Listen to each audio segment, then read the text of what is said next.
Happy Sunday, everyone. What is going on? You know what? I don't know why we're watching WCW World War III before we watch WCW World War I or WCW World War II, but I searched Peacock up and down the WCW pay-per-views and tried to find World War I and World War II, and I just couldn't find them. So I guess we're going to have to settle for WCW World War III 1997. This card looked pretty fun when I read the Wikipedia page, and I did not and have not ever seen this pay-per-view. I think the one in 1995 and 96 I might have watched on a scrambled feed, but I have no recollection of this one at all. And I don't think I've ever seen this pay-per-view despite owning a copy of it and having it in my archives.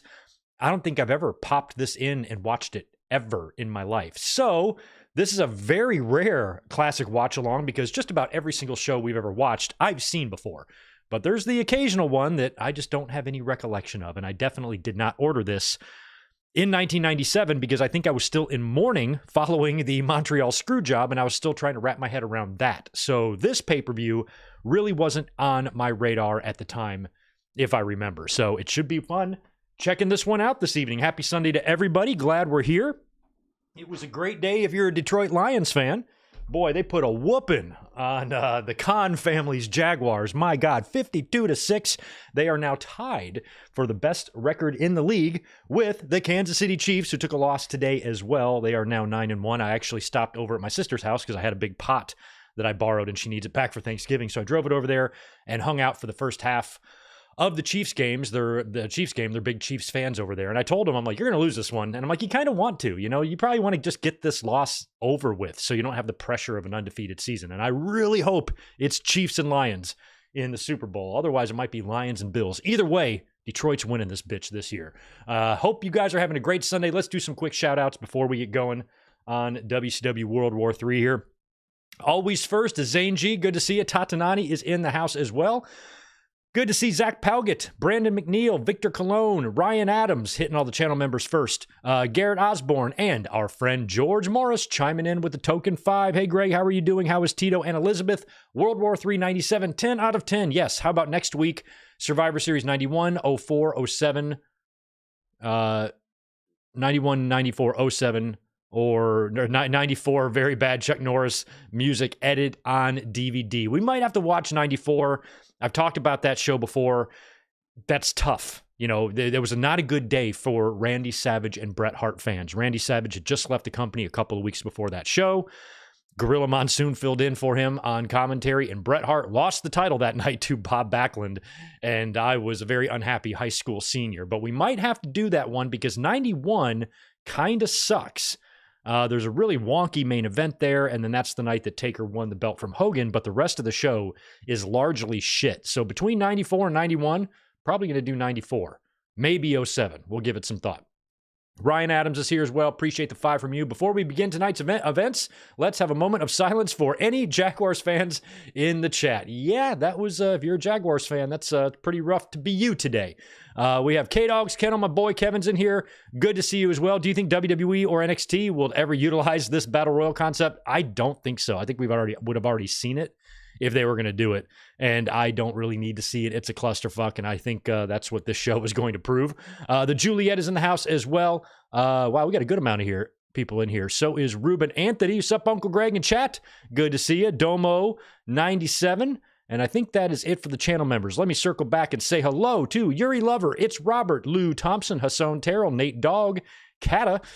We got Robert 27, Mike Games version 1 in the house, Mike Rouse in the house, Victor, I'm sorry, I got you, Victor, Rodrigo, Ricky Zalvadar, William Cullen, Daniel Barry Sports, Daniel Barry Sports Highlights. I got Ricky.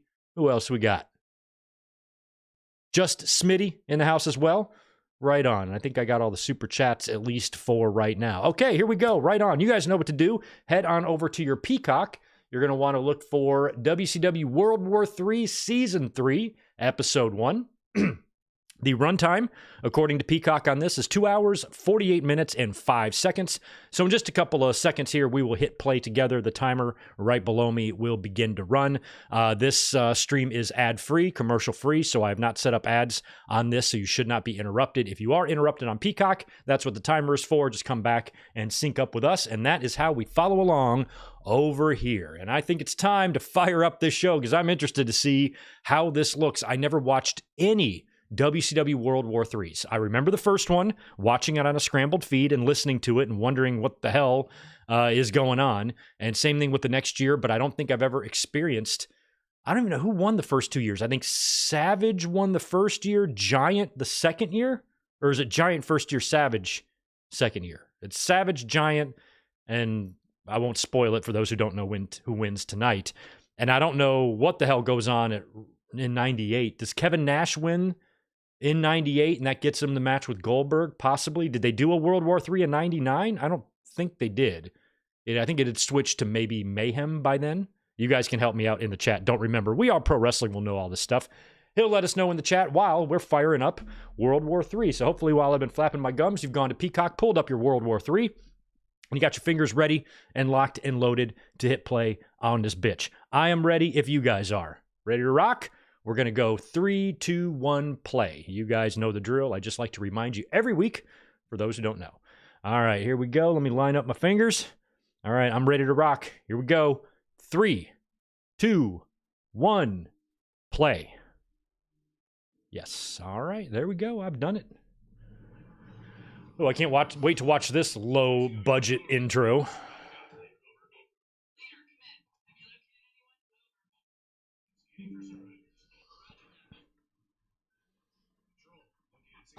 Okay, I was right. Savage 95, Giant 96. And Nash 98. Look at there. I do know all the winners. Ha!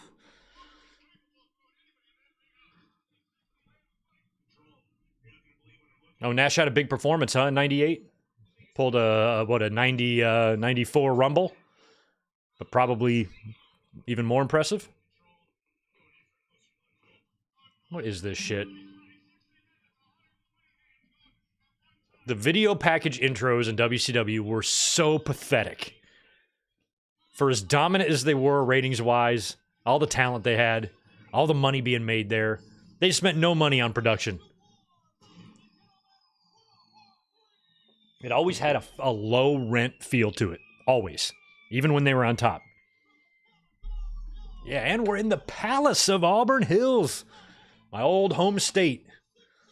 Well, that palace didn't last long. They built it in the late 80s and it's torn down, 10 years ago now? Something like that. I never saw a game in the Palace of Auburn Hills, but I did tour the Palace during the offseason, right after the Pistons won the title in the bad boy years. Got a whole tour, got to go around the whole building, go out on the court. It was awesome. All right, Bobby, Tony, and Tenay.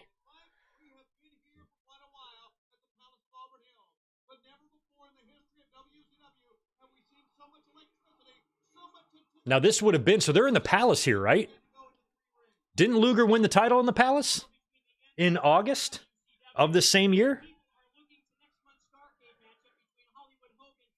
So they were just here for a huge show, a huge Nitro in August. That's wild.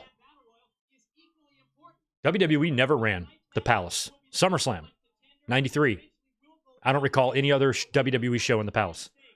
But WCW ran it a bunch.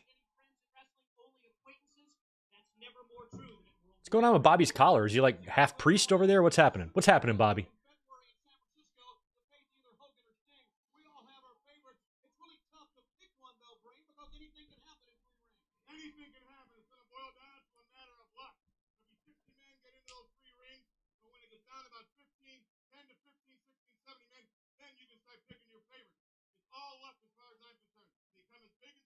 Better Iron Mike, Tenay, or Tyson. Both men have tremendous voices.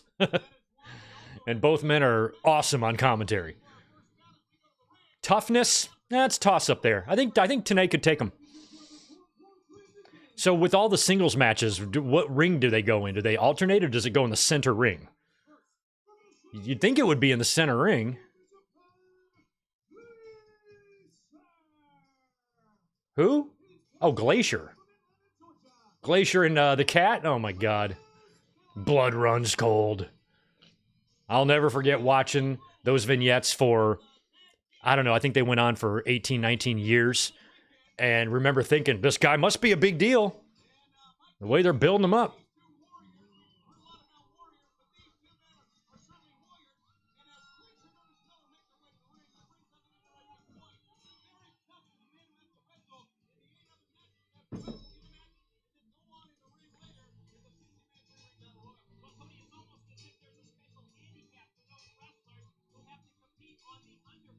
Is this Glacier's real music? I guess it is. Doesn't feel like it's dubbed. It would be way shittier if it was dubbed.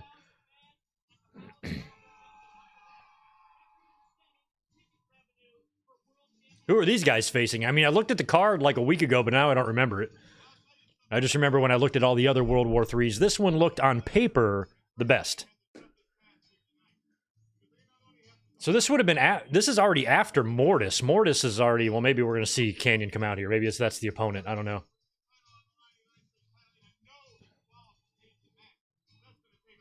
So it looks like they're in the front ring there, so they're not in the center ring.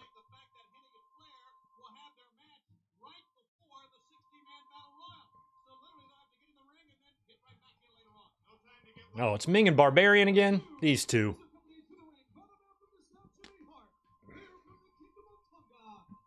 Is Ming and Barbarian the only singles wrestlers who briefly teamed up, but did so twice with two different managers? With Jimmy Hart and Bobby Heenan?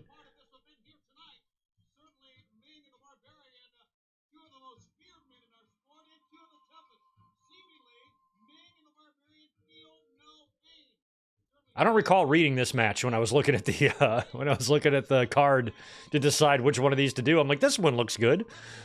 I'm sorry, I apologize for this match. I mean, I love Barbarian, I love Ming, Haku, but I don't give a monkey turd about the other two. Billy Silverman's all right, the referee.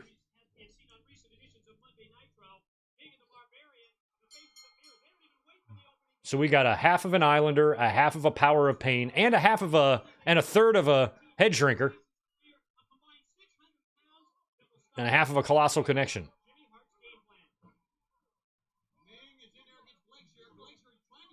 Oh, Glacier and Ming. Come on, Ming, kick his ass.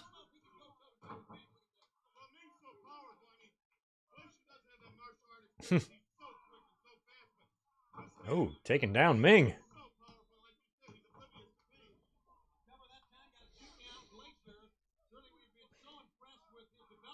Yeah, I guess it's not that I disliked Ernest Miller. He just did nothing for me. Like, I didn't care. So it wasn't a dislike, it was just lack of caring. I didn't like or dislike him. I just am indifferent.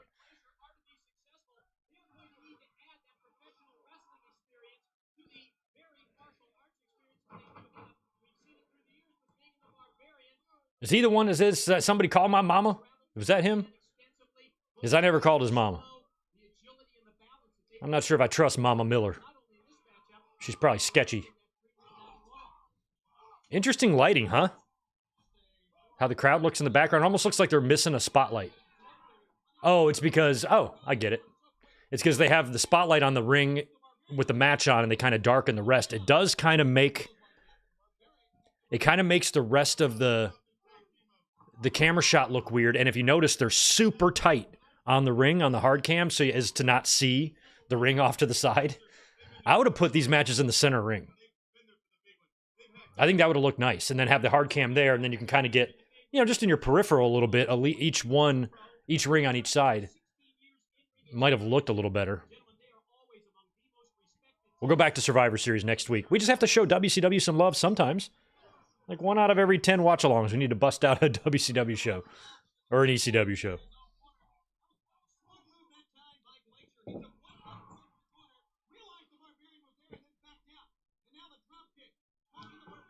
Do my eyes deceive me, or do I see a all-denim Doug Dillinger in the aisleway there? Whoa. God, that's actually a pretty awesome dive by Ernest Miller there.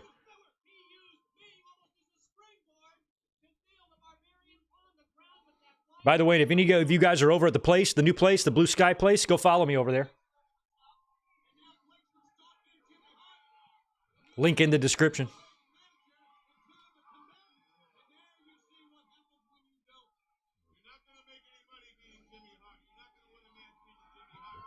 I like Bobby on commentary for this. Bobby, if anybody knows these guys, that would be you.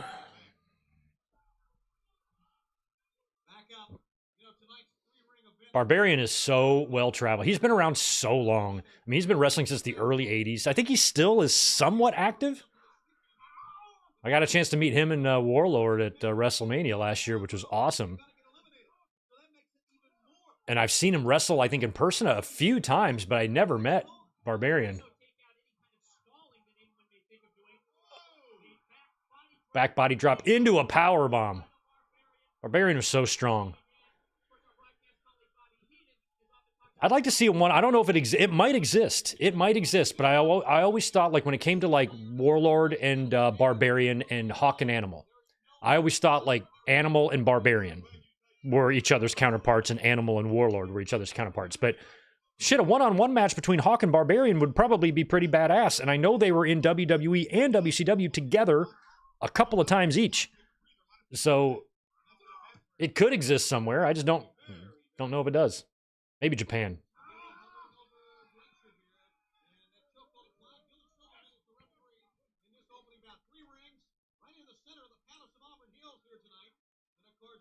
Joe Bro, you don't see the link? To what? The Blue Sky? Go down, just drop the description down. Very first one, all caps. Now on Blue Sky. It's right there. I can see it.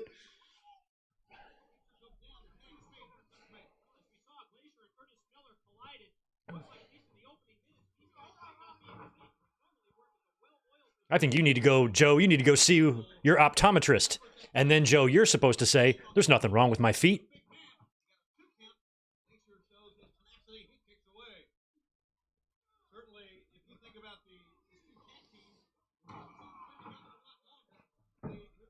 I love seeing this mission, U of M and Spartans merch in the crowd there.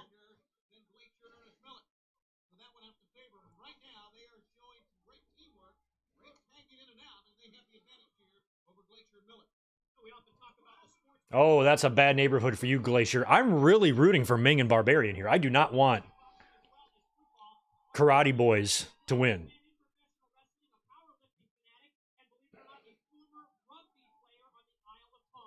Thank you for that, Mike Tenay. So, what was the date on this? World War III, let's look it up. World War III, 97, November 23rd. Wow. Okay, so this is 2 weeks, exactly 2 weeks after the screw job. 2 Sundays before this was Bret Hart getting screwed. So at this point, WCW already knew he was coming.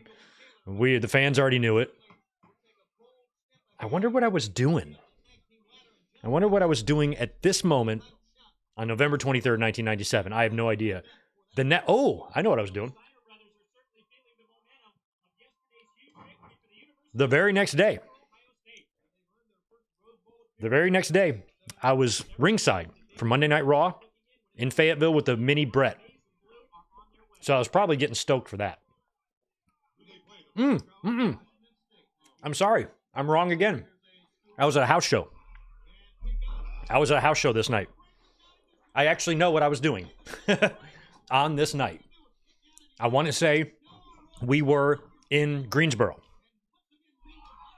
And from what I remember of that house show, Daniel, if for any reason you're watching me right now, help me remember this in the chat. You were with me. I'm pretty sure it was in Greensboro. It was a live event, and it was sold out. Fucking sold out. And the main event was Rock and Dude Love in a hardcore match. And I remember Foley brought out like a vice, and put it on the Rock's nuts and everything. And Austin was in this match driving like a golf cart up and down the ramp because he was still injured from the neck. Or he wasn't doing a whole lot. He was back in the ring, but he was still like not wrestling. He wasn't on the show as a competitor. He was just there. And I remember, like, after the match, he was driving Dude Love back and forth in the aisleway on this golf cart. This was a live event on this very day. Never put that together until now.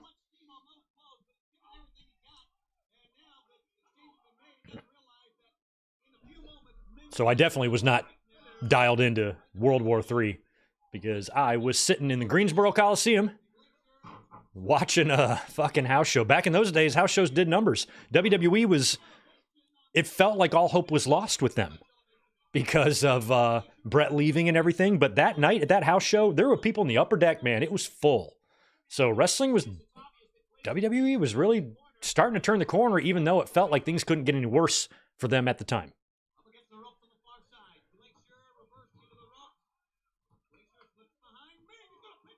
Oh.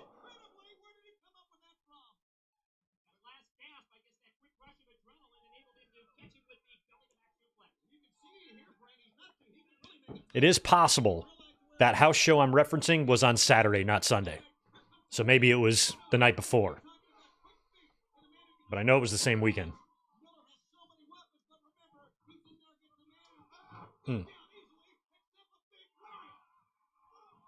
Nice.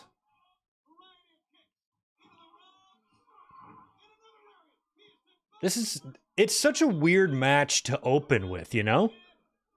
Like, are Ernest Miller and Glacier really that over? Is this a match you want to use to get the crowd fired up and ready for a fun night of action? I mean, Jimmy Hart taking a bump is always fun, but... Oh, Tongan death grip, it's over. Yeah, Ming, putting him down. Never mind, I stand corrected. This match was just fine. Whenever Ming murders a man, it's awesome. By the way, Chargers and Bengals is our Sunday night game. It's on here. I can't tell what's going on. I don't give a shit who wins because the Chargers are no longer in my city. I did get to know Carson Palmer pretty well, though, so maybe I'll root for Bengals just for him. Super nice dude. Got to know his family, his kids.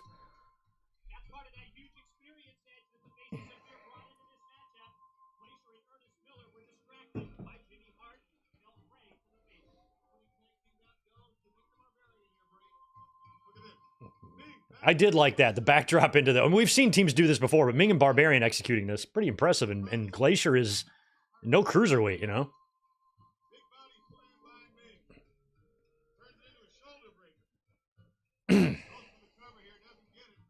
Why are we showing a replay of a shoulder breaker and a near fall? Thanks for showing me all that. Jimmy was a great bumper because he was so little. Damn, that was quite a bump they took on the outside, too, when Barbarian and Glacier went over the top. Hey, guys, it's www.wcwwrestling.com. It's on the World Wide Web. If you can log on to AOL Online, maybe, or maybe Prodigy, or maybe Netscape. Maybe if y'all find Netscape online, you can get on the WCW the interweb page. Oh, Mark Madden. You piece of shit. Oh, he's such a piece of shit. I hate that guy. Mark Madden. Oh, speaking of pieces of shit, that's nice. This is great. I selected this show on purpose. I read the card, saw this fool's name on it. I'm like, yeah, let's watch that. All right. Sometimes I don't know why you guys subscribe to me. Oh, God. The douchebag, Inferno. Always got something nasty to say. Always viewing other people's successes as his own failures.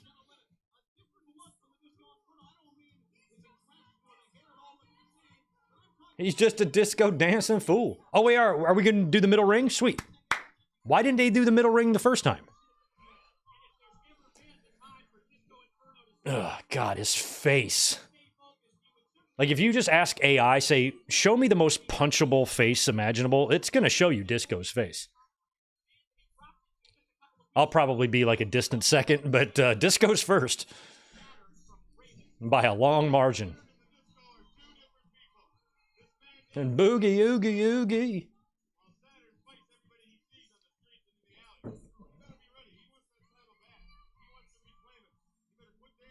Tatanani, thank you for that. Anybody who does follow me over on the Blue Sky tonight, I will follow you back. There you are, Tatanani, I see you. I'll hit you with a follow back. So let me know if you follow me here, and I'll go over there and follow you back. I'm likely to do more follow backs over there than I am on Twitter. I'm a little bit more selective on Twitter.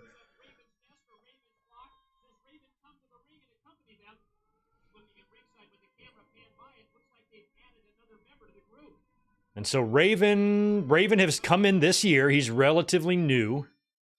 I want to say he came in June or July. The stretchings.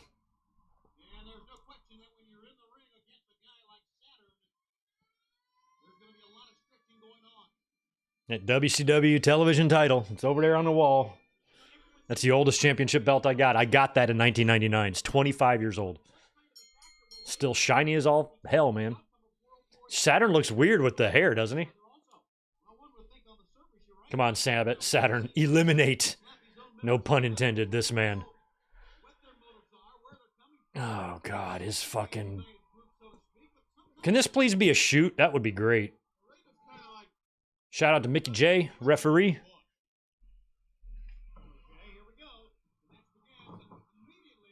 What did WWE changed his name, right? Mickey Henson? Mickey Henson?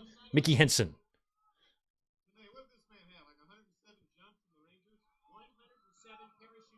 Because they couldn't have a Mickey James and a Mickey J in the same company. Because that's so confusing for us. Fans can't figure that out. I mean, two people named Mickey with a similar sounding last name. I don't know. One's a man, one's a woman. I don't know how you're supposed to tell them apart. We're only wrestling fans here. We're not geniuses.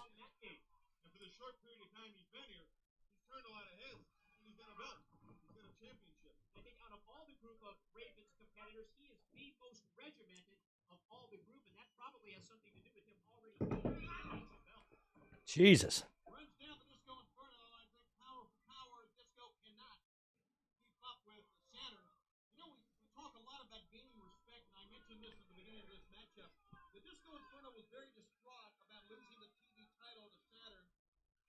Recently on WCW Monday Nitro, this being the return back, he felt that by winning the TV belt like he did from Alex Wright when we were in Salt Lake City, Utah earlier in the year, that he... Mickey J. Henson. Oh, Mickey Henson's his actual name. Okay, so they didn't have to change it.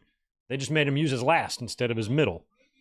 Okay, it's not so bad. What followed was a 6-week title reign where Disco Inferno was the most fortunate World TV champion in the history of this organization. He retained the belt every single week, but never scored a clean pinfall in that 6-week period. Well, certainly being lucky is a big part of being a champion. Saturn right up against the... Oh, there's that Hogan guy. I think that's the same guy that was in King of the Ring 93 at the front row. Now he's dressed in the Hollywood gear. That's funny.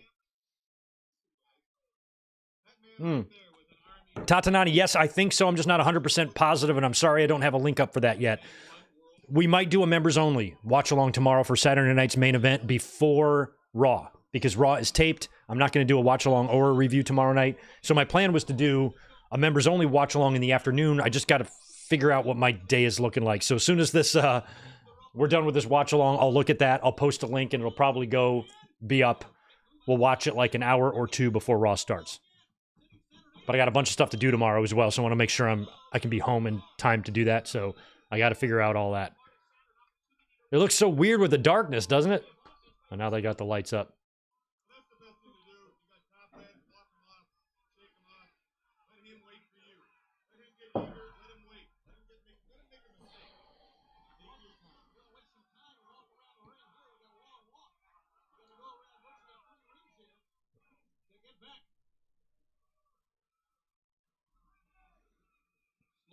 I can't handle it if Disco wins the title here. Saturn gets back in. I really think Disco Inferno has really turned it up a little bit, and Saturn is shocked by here. He brings him in. A smart move by Disco. He did not go down the floor where Raven was. But Saturn rebounds with a great series of moves that time. Did you see his head with that? Then he made the crucial error, telegraphing the back body drop. Oh, okay, Alan Carter. So Saturn recently defeated Disco. Disco gets it back shortly after this. Okay, well, hopefully we don't have to watch that happen.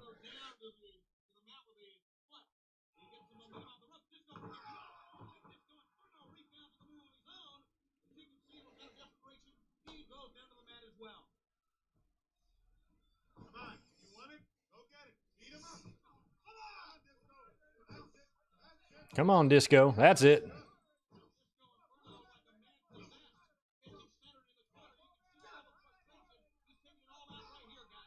All right, thanks. Right on, Justin. I got you.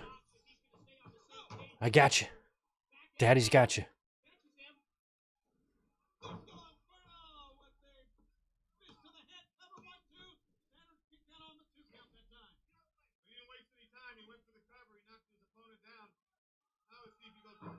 Nope.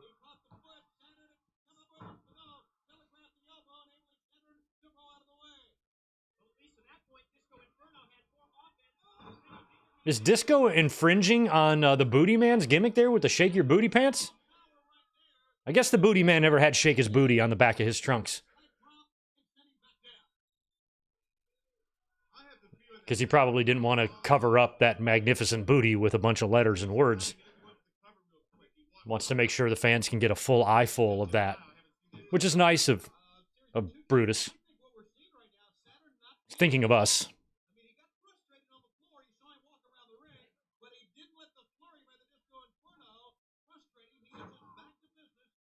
I really always did like how WCW put the logo of the pay-per-view on the mat. I mean, it's funny what they would spend money on and what they wouldn't, you know? Like, that probably can't be pretty cheap to keep doing that every show. But yeah, and they got 3 rings they did it in for this one. But yeah, when it comes to, like, having a good production team who can put together, you know, inspiring video packages, they just hire, like, freshman college students or something.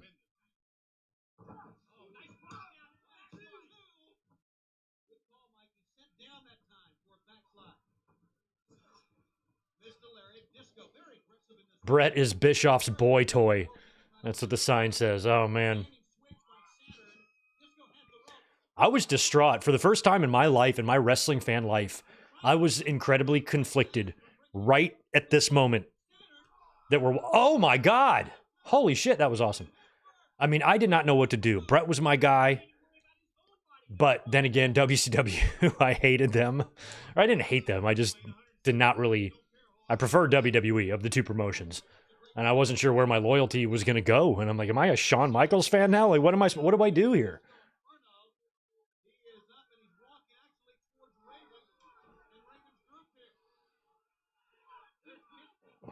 Oh, yeah, Kidman, Sick Boy. Whatever happened to Sick Boy?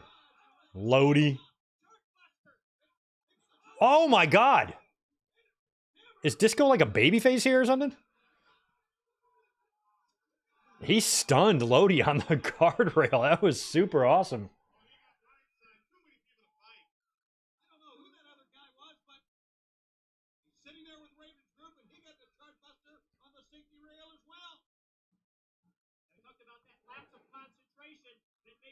Van Hammer looks like Billy from the Game Chasers.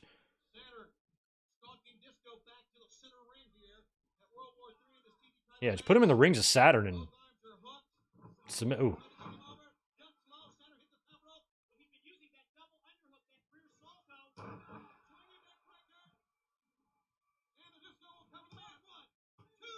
Kick out. Hey, B. John, 6-4 in your league. Oh my God, I'm so glad to not even. I haven't even given fantasy football a first thought this year. It's so nice not to be doing it.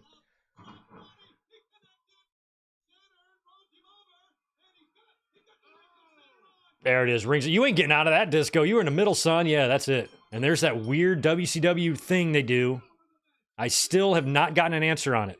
I've asked Eric Bischoff. I've asked people in WCW. Never have I gotten an answer as to why the referees point to the hard cam to ring the bell. When the timekeeper should be right at ringside, you should be pointing at ringside to where the timekeeper is to ring the bell. But they do this bullshit in the hard cam, and it just looks stupid. Like, what are they doing? I don't get it. And all I'm asking is for somebody to make me understand it. Give me an explanation why they do it. That's all I ask. But nobody has one. I asked Bischoff right to his face. Ooh, what a stunner. This one was the best. Boom. On the guardrail.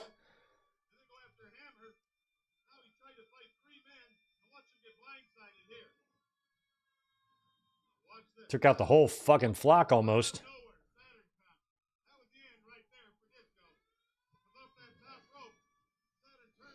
Disco was the face. What kind of world am I living in? Where Disco Inferno's a babyface. No, he's a heel. I don't care. He's more heel.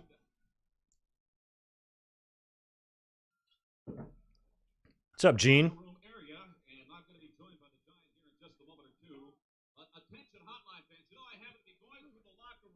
Mm-hmm.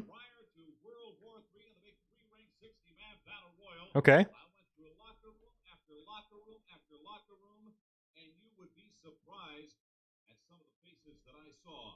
Are they going to be in the competition tonight? Obviously, we don't talk about that here. No, we don't talk about that here. Can't talk about that here. Can't talk about it on something you're paying $50 for. You have to. We're going to talk about it on something else you're going to spend another $2 on. We already got your $50.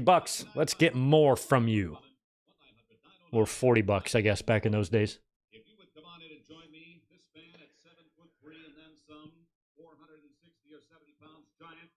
Of course, you were the winner last year of this very event, and you've got to be the odds-on favorite this year to win it, with one exception. Right now, you are sporting, and I talked to the doctor here back in the locker room area. You have a broken bone in that thumb. That certainly has got to be a handicap. And if you bear with me, A broken bone in his thumb. That sucks. In Cincinnati, Ohio. Take a look here. The Giant approaching Scott Hall. And all of a sudden, Hall goes after that right hand and thumb. And he really pulverized it. Giant, as we take a look at the big battle royal coming up, I want to know exactly what's going through your mind, especially. Oh, another ad. Well, it shouldn't be over here. I got my ads turned off on this video. Must be a Peacock ad. You know, yeah, I've got a severe handicap. I can't grab him and choke slam. That doesn't mean I can't throw somebody over the top rope to the floor. That's what I'm going to do this year. Anybody My best fantasy performance ever was 2010. I had Michael Vick and Arian Foster on the same team. Those two guys alone won me all the games. There was more than one game where the two of them outscored my entire opponent's team. I think I lost one game the whole year, and I won the title. Won the championship. Rode the coattails of the dog killer. Let's get you back to more action here in suburban Detroit and World War III. And that draft, nobody drafted Michael Vick that year because he wasn't playing yet. And I happened to be at work watching like Sports Center, setting up the bar. I was bartending right before I moved here. And I see on Sports Center, Michael Vick has been, I don't know, cleared to play, or suspension is lifted, or something happened to where he could play. But I was at work, so I went into the office, got on my boss's laptop because he wasn't there. I opened up his laptop, went on the internet, logged into my email, got on the Yahoo fantasy page, and picked up Michael Vick before anybody else could. And then I logged out, cleared out my password, shut the computer. He never knew. And he was in the league. But I knew as soon as Michael Vick became available that everybody was going to go try to pick him up. So I ran in the office, picked him up. The rest is history. I had Jason Witten that year too. So it was like Jason Witten, Arian Foster, Michael Vick. I don't even remember who my receivers were.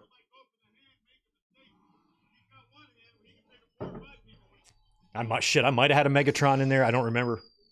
But I had a team, man. I had a fucking team.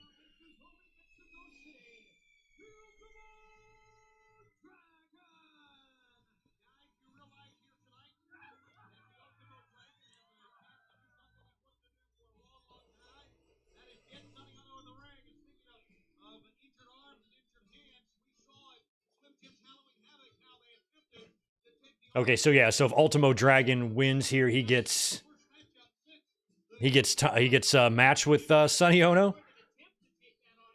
So it's cool to see a Yuji Nagata pay-per-view appearance here. Ooh, I might have had Fitzgerald. Actually, now that I think about it, I might have had him too. I had a team, whatever my team was, it was nuts.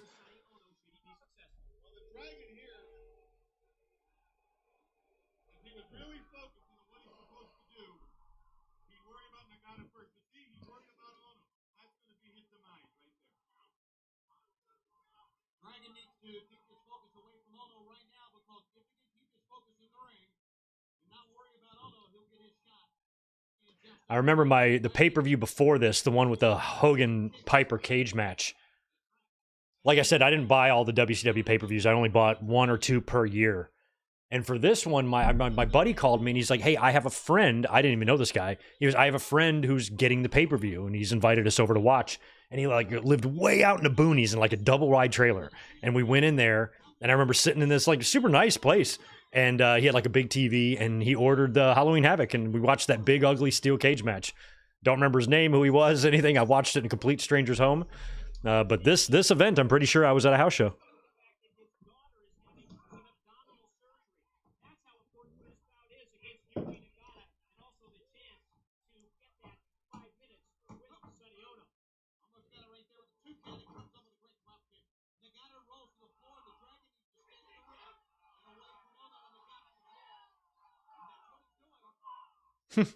I like there's just a sign that says air hockey.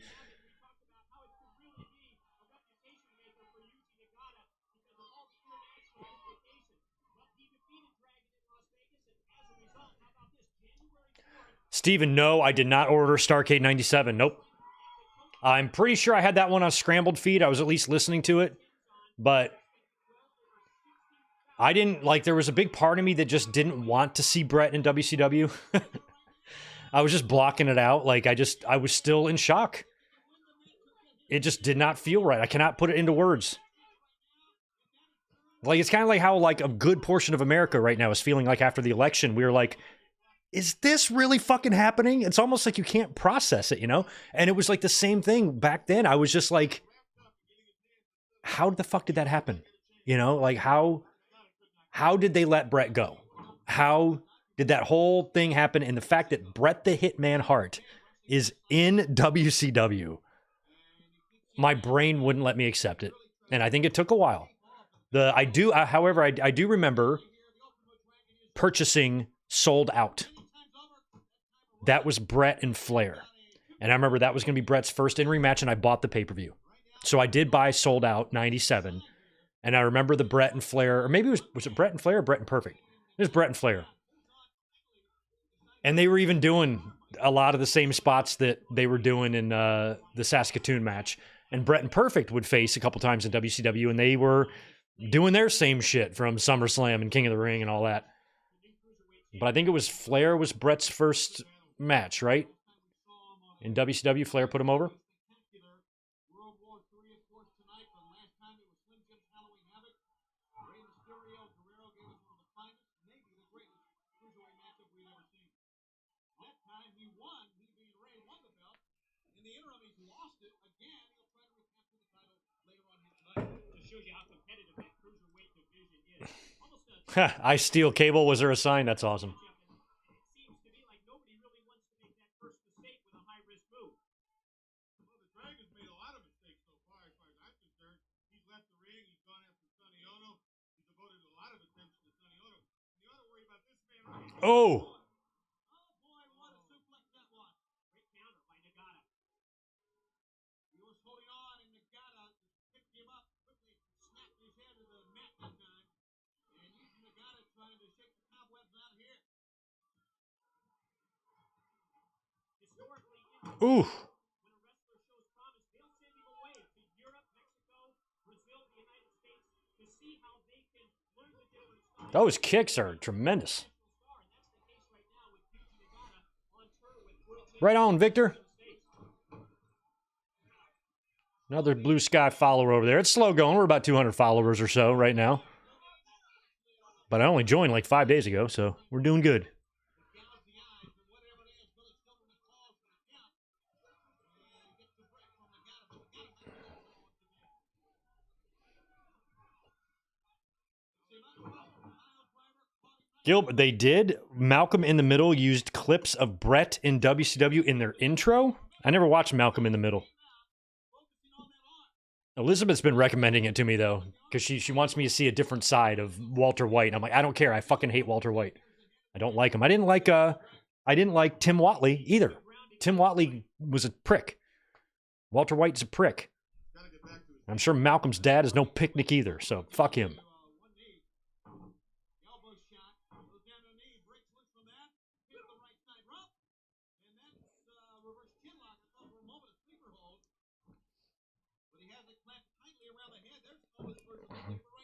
I think he converted to Judaism purely for the jokes.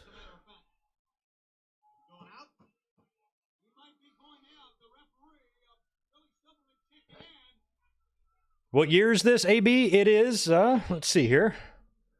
That would be 2024.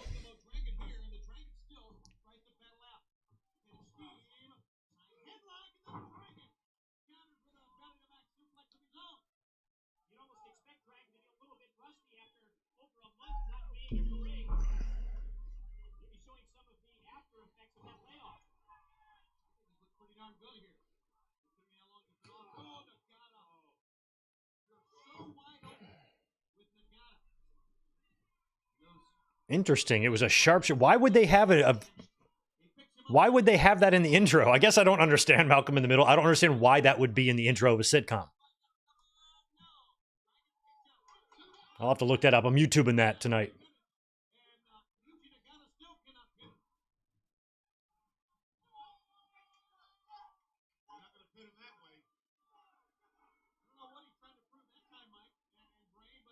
Now, are all of the people in these matches tonight, are they coming back out for the Battle Royal? That's what they said about Perfect and Hennig. So Perfect and Hennig tonight, is this going to be their first match since the Fall Brawl shit? When Hennig slammed his head?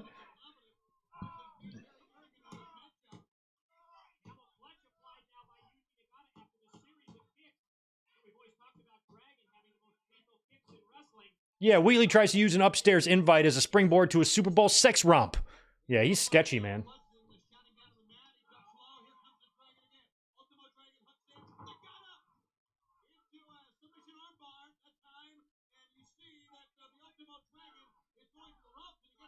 Like an asshole. He tried to give me a label maker. I'm like, dude, I gave this to you.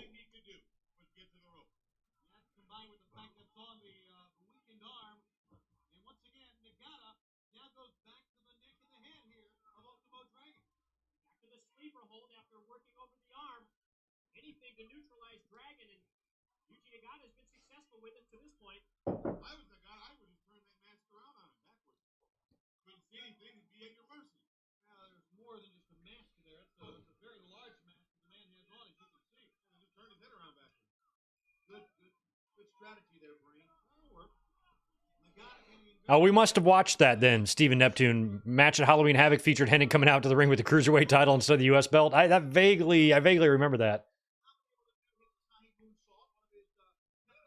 That's funny because Hennig has found himself in that situation before. So has Flair. When Hennig won the Intercontinental Championship after WrestleMania 6, they didn't have the belt there. He had to celebrate with the tag title. And then Flair would also carry around the tag title when they were video distorting the WCW belt. What is it with those two? And not having the right belts.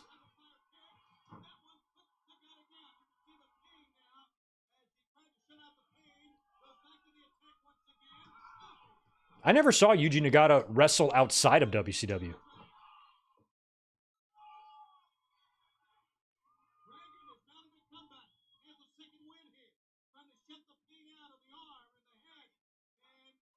Ooh, God. That hurts.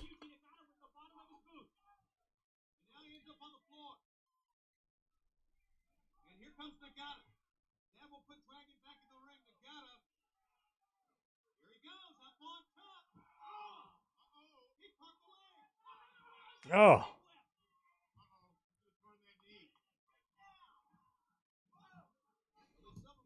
Who the fuck is William Cranston? Who's that? Y'all are confusing me.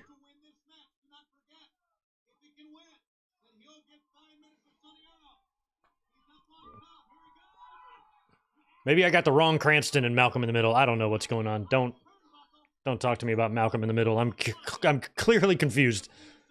Because now I'm hearing Ben Cranston, William. I don't know who these people are.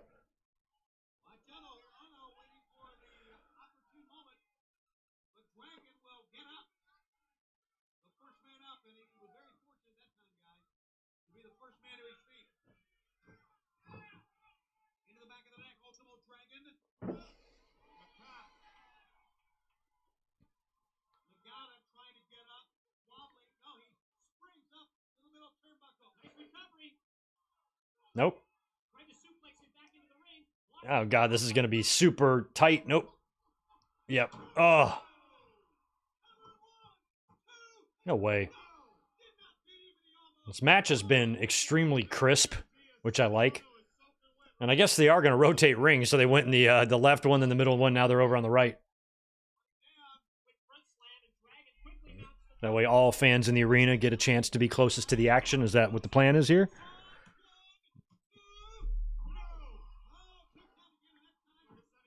Yeah, thank you. The dad is Bryan Cranston. That's what I thought. But then I saw William Cranston and Ben Cranston, and I started getting lost. So, thanks for reining it back in, Max. I'm like, okay, something's wrong with me. I don't know what's going on.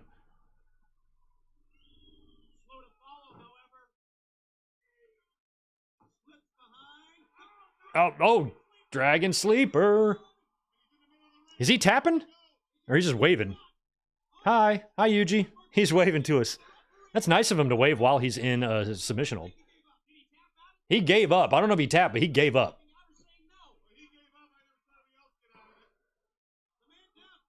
Sonny Ono.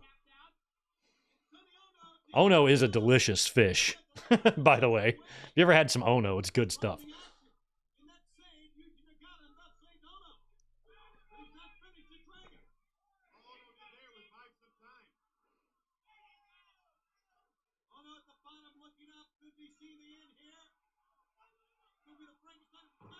Got him. Spinning Frankensteiner. He's way too close to the rope. Come on, why do you cover him like that? I hate the rope spots like that because the wrestlers always make it way too obvious what's going to happen. The positioning on the cover is so off that you already know what they're going to do. Oh, off goes. Oh, that did not look good. Did he count to 4? Yuji got the win. After it looked like Dragon was struggling to hold him up, and then he kind of kicked Ono down, landed on Dragon.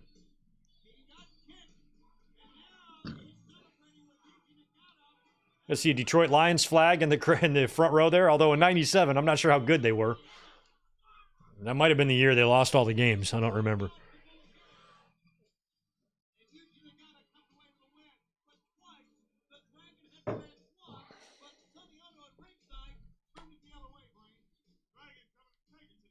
Take it, Tenay. Yeah, Tenay. Let Bobby Heenan letting Tenay handle this.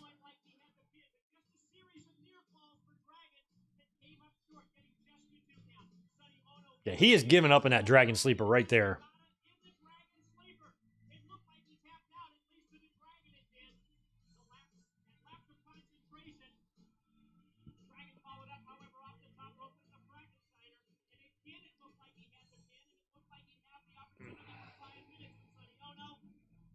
And Sonny got knocked off. It didn't look that bad, but man, he really struggled to hold him up. Oh, God. Ugh. I wouldn't want my nose there, but that's me.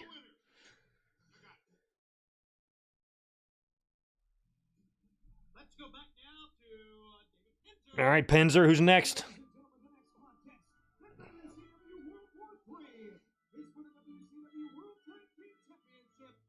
Whose music is this? Blue Bloods or something? It is the Blue Bloods. Dave Taylor. I forgot about Dave Taylor. Dave Taylor got brought in WWE for a while, didn't he? He was there. He looked like he was 55 years old back then.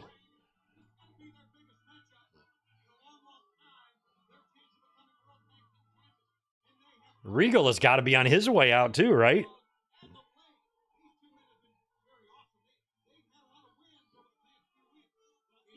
When did the match with Goldberg happen? Was it like, must have been early 98 or something?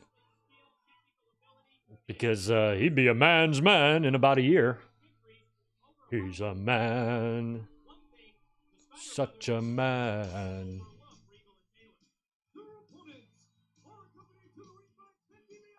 DiBiase managing the Steiners was so wild to me.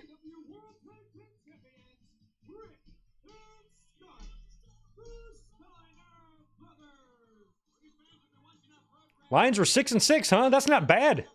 That's not bad. When did Barry Sanders retire? Same year?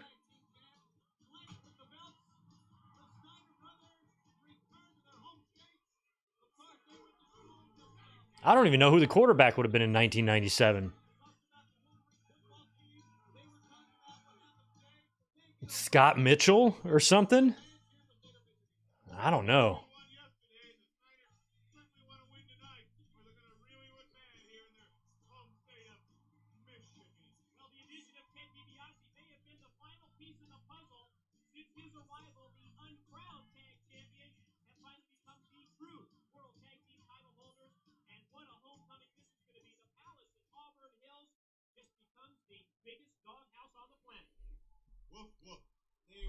Okay, so he was there a couple more years. So Barry was there. I don't know when it was Joey Harrington. That might have been in the 2000s. The kid from Oregon or whatever.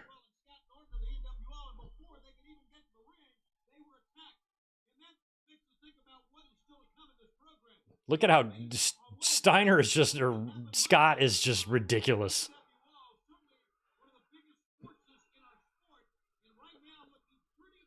He is thick with 2 C's.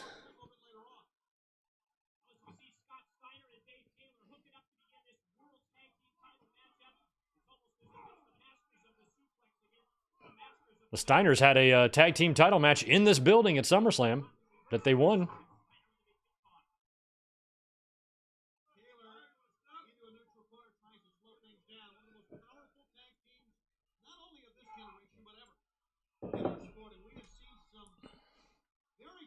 I don't know why they relocated to Georgia instead of just staying in Michigan.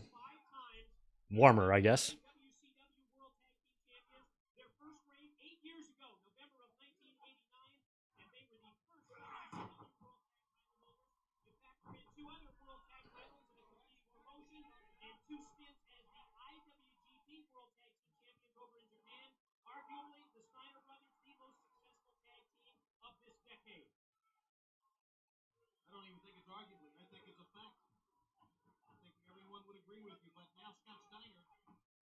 Damn, Regal and Taylor putting a hurting on Scott. Get back there, Rick.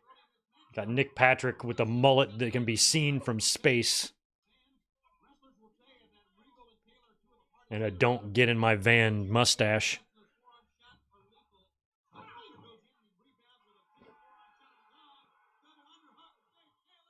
Wow, Jesus.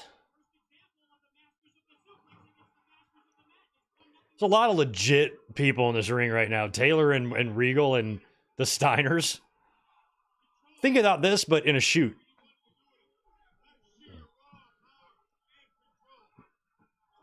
That was DiBiase and Regal getting into it. I've never seen them interact before. Now that I think about it. I have never seen the $1 Million Man and William Regal interact before in my life. Until right now. I have never seen them cross paths. Ever. Huh. I wonder if there's any other time in history where the two of them are on TV together in the same segment or match.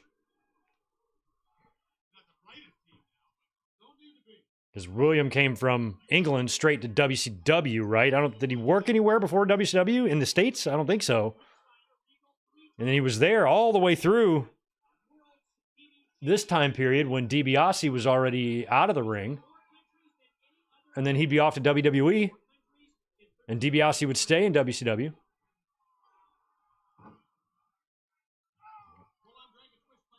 Braun Breaker is 1 month old at this point. Holy shit.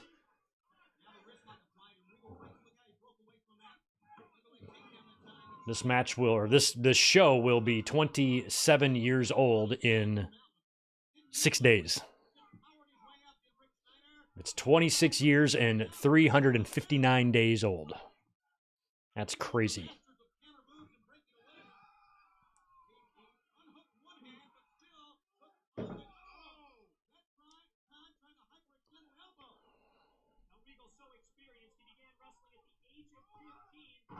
Oof.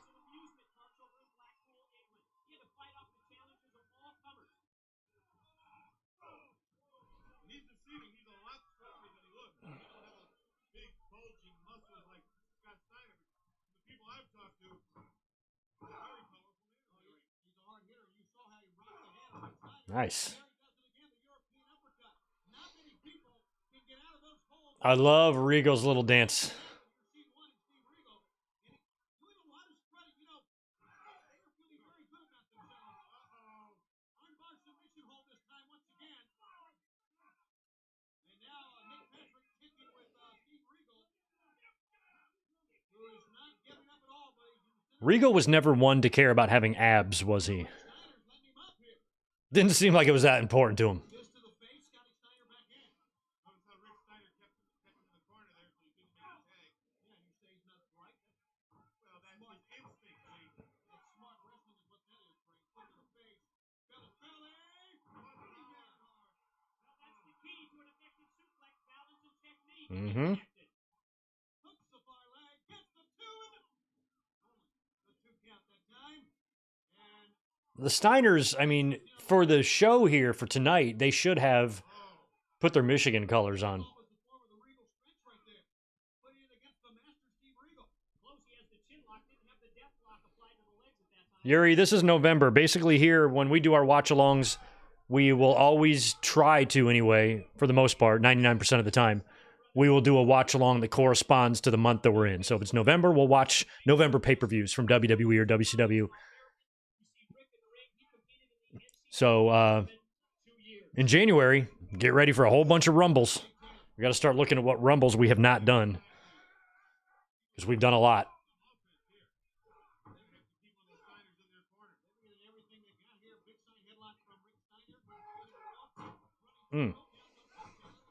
Oh. Oh, my God. Picked him up and slammed him down.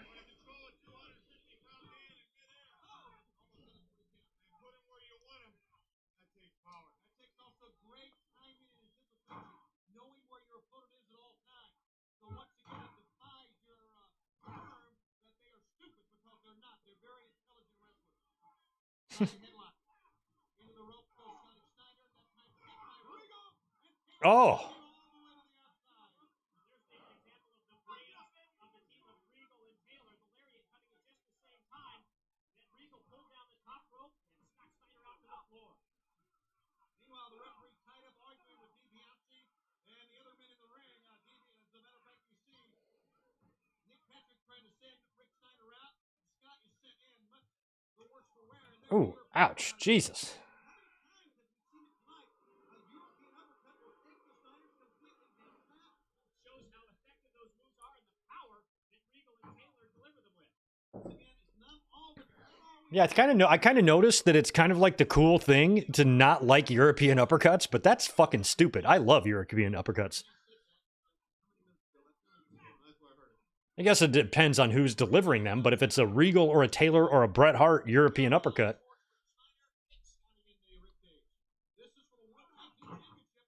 I think they're awesome. Here in Michigan, home of the Steiner brothers. And Scotty Steiner battling out of it. Regal will shoot him down to the far side rope. Mayhem 99 is another show I've never seen, Mike. We could do that. Fox Star Killer, what's up, dude? Appreciate the $10 from you. Hello, all. Sorry I'm late to the party. Just got home from work. I'm now past Royal Rumble 2000 in my Monday Night Wars viewing project on the network. Well, you're getting into some fun stuff. You're about to see the Radicals show up, so that'll be fun. Yeah, you're in a good spot there, Fox Star. Only got a year left of those wars, and then WCW's no more. Oh, yeah, Claudio. Claudio's got a good one, too, because he launches motherfucker before he hits him, so that adds a little more. But, like, technically, I mean, in kayfabe, if you're not supposed to use a closed fist, you know, that's a pretty good alternative, I think. Jack a bitch's jaw with your bicep. The harder the bicep, the more you shatter the bones in the face. So you got to be in shape like me or Rick Steiner, you know? Or I'm sorry, me and Scott Steiner. If you're big like us, you know, you can really hurt somebody.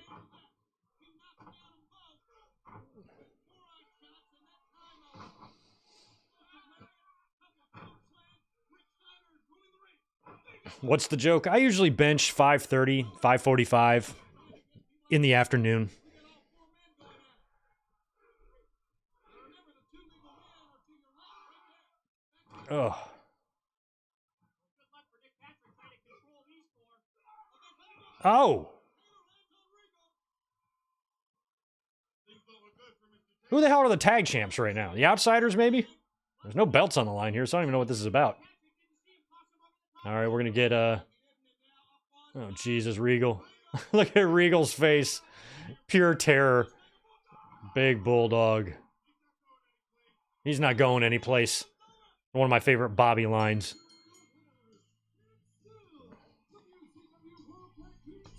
Oh, they are the champs. Sorry, I didn't see them with the belts when they came out. They earned every bit of that because I tell you, Regal and Taylor pushed him to the limit. And you look at the face of Scotty Rick Steiner, and even if Regal and Taylor rolling out of the ring, you have to realize the phenomenal. Those old WCW tag titles, they were okay. I liked them better than the new ones they brought.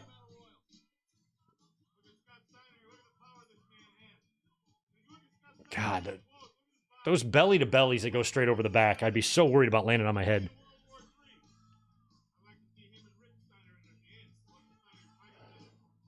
never know. Your winner, the Steiner Brothers. I think WCW Tag Team Champion. I wasn't done yet. Take it, Tony. Well, thank you. I think you're going to see the Steiners go at it before the night. Oh, DiBiase, yeah, I just wasn't paying attention when they came out. I'm like, who are the fucking champs here? Well, at least the Steiners won in Auburn Hills. Are they 2-0 in Auburn Hills, the Steiners? And fans here in Detroit. Of course, this is World War III, and joining me, JJ, JoJo Dillon. Executive Chairman of the Executive Committee of World Championship Wrestling. You've got a lot of titles there, but J.J. Dillon, certainly in recent weeks, you have more than had your hands full. Signings, and on the other hand, some that haven't signed, as I understand it. That's right, and I ask for applause at this moment because Raven is scheduled to wrestle next, and Gene, this may well be his last match with WCW because for 7 months I've tried everything to get him to sign a contract. We've allowed him to sit in the audience, come over the rail, wrestle when he wants. So apparently Raven has no contract. Giving him the freedom of having television time to express his opinions and still no contract. So I've had to draw a line at some point. As of right now, he has 24 hours in which to sign a contract. 24 hours. So that does that mean he does it on Nitro? Or I can tell you right now, if he doesn't, he will not be on Nitro tomorrow night, and we may well have seen the last. Well, if he has 24 hours, he could technically be on Nitro, as long as he signs it while he's there. Why, in your mind, you think this man has not signed a contract? Everybody's signing. Gene, I wish I could answer that. I don't know. There's a lot about this man that I don't understand. But I hope he got my clear message tonight. He's got 24 hours, or like I said, we may have seen the last of him. I don't know. You're not the kind Well, maybe Johnny Polo will sign a contract.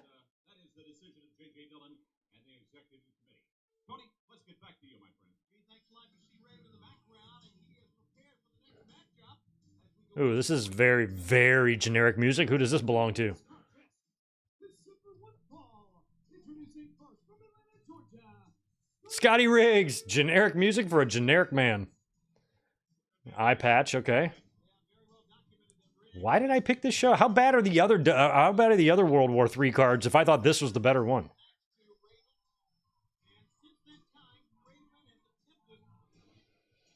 Oh yeah, it's Raven and Scotty Riggs.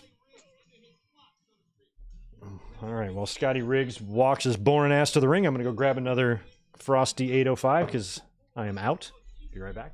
Raven had some sort of power over not only Scotty Riggs, but obviously the guys at ringside, many others.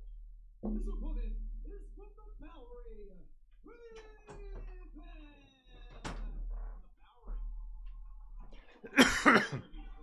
I'm curious. Watch this. I'm curious if you can see Tito. Look at his head sticking out. Oh, you can't see him. He's right behind that scratching post.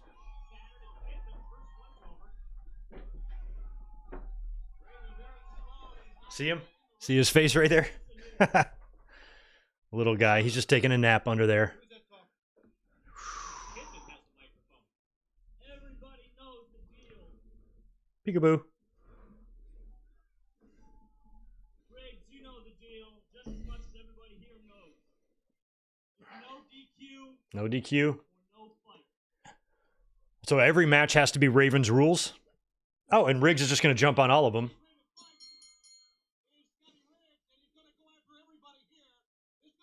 Billy Kidman being a little freak is pretty fun.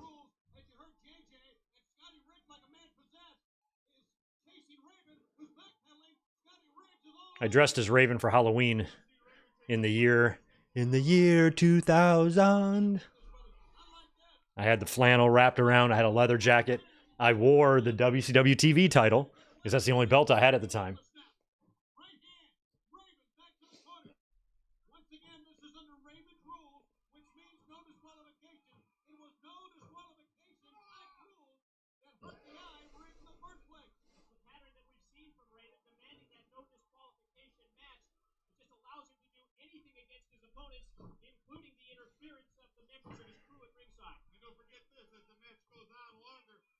I don't recall how that happens. Does JJ get Raven to sign the contract?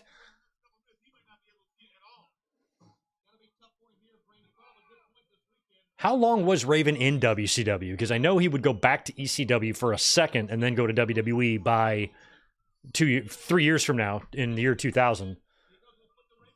So what did he spend, like a year, 2 years in WCW and then he went back to the ECW? I don't remember how his deal came to an end or how he left.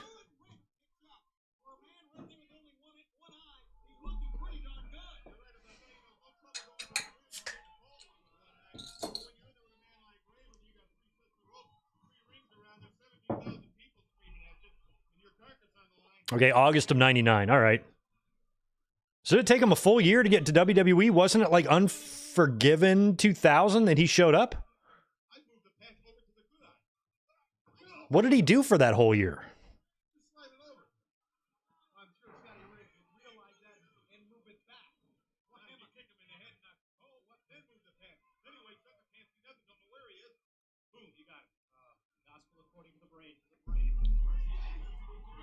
Up, Scotty Riggs getting choked by a flannel. All right, I'm going to use this quick second to break for a minute. I got to go say goodbye to Elizabeth. I'll be right back.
Thank you so much for your patience. I appreciate it. Did I miss anything in Raven's rules? How many rules did I miss? Yeah, she's only home for a little bit. She came in and she's here for 30 minutes and then she's going to leave again. And I heard her come home, so I wanted to go out and just tell her goodbye because I won't see her till tomorrow.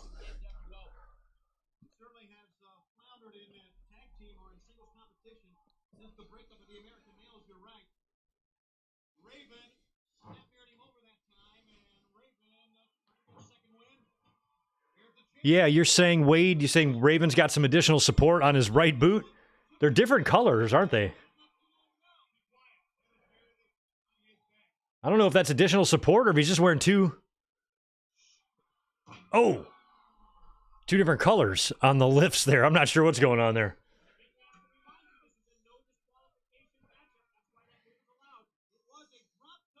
You know? Yeah, I can't tell what's going on with his boot.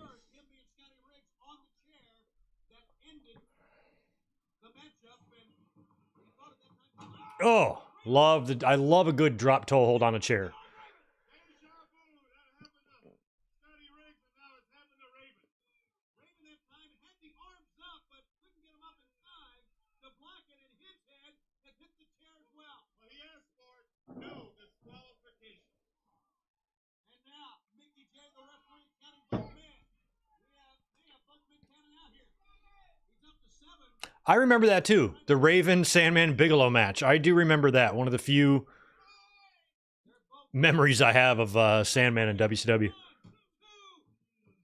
I mean, I can't blame any of them, those ECW guys who came over and took a payday after all the jerking around they were getting by Paul and the bouncing checks. And, you know, same thing with Stevie Richards. And, you know, some guys were injured and needed to, you know, be covered, you know, have enough money to get surgeries and stuff that Paul would never be able to pay them.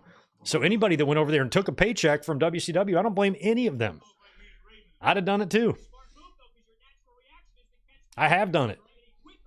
I have left bosses I like for bigger paychecks. So it's what you got to do.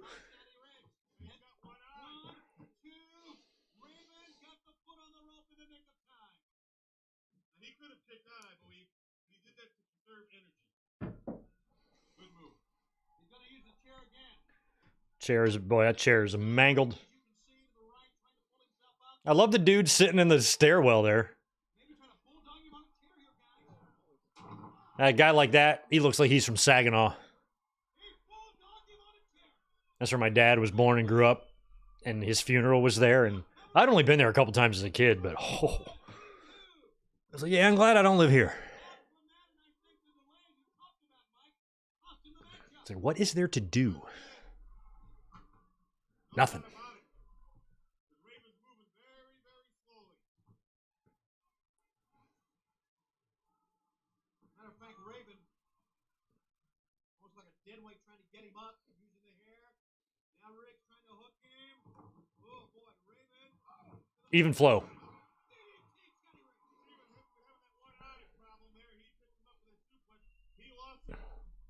Maybe that wasn't the even flow. Raven wants the mic? All right, Johnny Polo. All right, Flamingo, Scotty. Riggs, does Riggs join? Because he does look like he fits with them.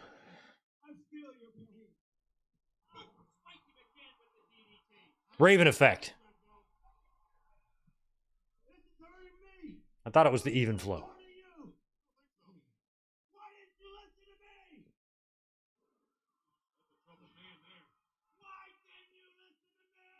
Because I didn't want to listen to you when you're Nia Jax's hair, Raven.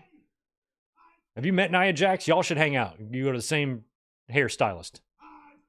You can get dueling perms or whatever. Ooh. Oh, there's another one.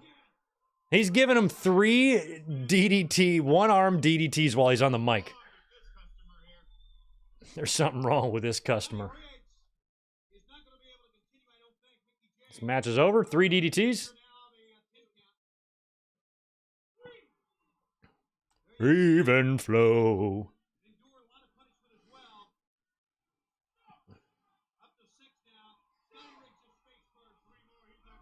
I don't even know if I have a favorite band, but I think it probably would be Pearl Jam. There's very little that they've done that I haven't liked. Knocked him right out. This one must be the beginning of Briggs. Why didn't they find a guy with the last name Murtaugh and team them up? Missed opportunity. And they could just be called Riggs and Murtaugh. It wouldn't be copyright infringement because it's their names.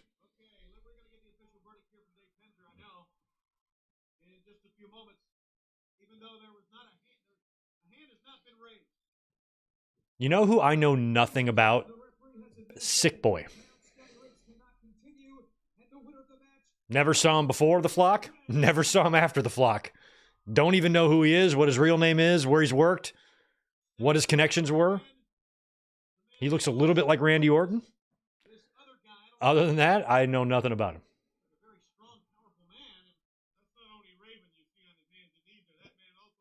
Lodi, I know. They have been asking for some medical attention here, but They're just going to carry him back? No medical attention? Van Hammer's just going to carry him off? One of the members of Raven's flock, Hammer, is going to carry him either to the back. They're going to hop the barricade with him on his shoulders? That's got to be difficult. He has a choice. Right across the small So I guess Riggs is going to join the flock whether he wants to or not. to the edge of that chair. As far as I was concerned, Raven was out, but he came back, grabbed that microphone and kept saying, "Why don't you join me? Why don't you join me? Come on, Rig, join me." He can't answer you because he's out cold. There's your winner, Raven. There's your winner, Raven.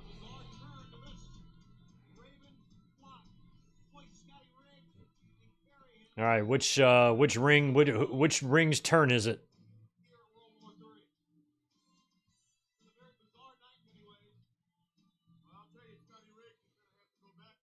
Oh yeah, Reese was awesome. Very tall. All right, this is Mongo. Okay. I didn't recognize his music.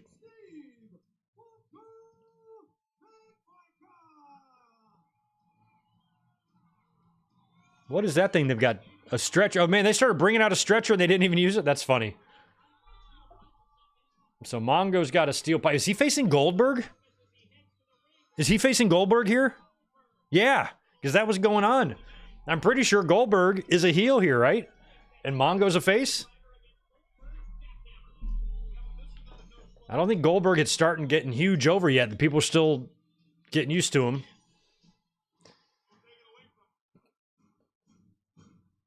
Oh, he's got his music. All right, back we go to David Pender. His opponent from Atlanta, Georgia, Goldberg. I don't think he's got the pyro shit yet. None of that's happening yet, I don't think. Guess we'll find out if he gets his pyro. I don't think he's going to have it yet. He just debuted in late September. He's less than 2 months into his run. You're not gonna see the match you thought you were gonna see tonight, because what's good for the goose is good for the gander, and this old dog has been learning some new tricks. Mr. Goldberg ain't the only one that can sneak up behind somebody. I want him to wait. Get a camera back there. Maybe Mongo's a heel. I don't remember. Show him Goldberg right now. Something apparently has happened here, and Mongo's the only one. Oh, there's Goldberg. Oh, he's knocked out. We're not even going to get the match? Oh, bummer. Bill Goldberg, and then is right behind the entranceway here, is apparently out cold. He is face first on the concrete in the back. That sucks. So the lead pipe was used even before he got out. And Mongo, look on his You can wait. All right, well, there's pay-per-view time. the Super Bowl. Wait for another year. They're going to lose the feed because of shit like this. So you better... Now listen, Mongo's ready to wrestle. Is there anybody else backstage that wants to come out here and give these people a show? Mongo's down. I don't remember what happens here. I have no idea what happens here. Because Goldberg is out. Unless Goldberg gets up. We understand he will be getting medical attention. So they knocked him off pay-per-view? They finally found a way to stop the unbeaten Bill Goldberg. Unless he hobbles out. The lead pipe before the match even begins. Wow, did you expect Oh, no, he's coming. No, he's not. She's got Alex right. He's dragging him. Deborah. Deborah is dragging Alex right out? And Alex Wright does not want to go to the ring. He's like, I don't want to do this. Why is... Deborah's still with McMichael, right? They play his music. I love that. Well, I mean, you just happen to be dressed and in your gear, right? Well, I guess maybe you're in that battle royal.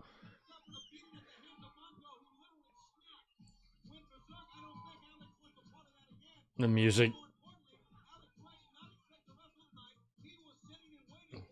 You know, I think this Deborah is much prettier than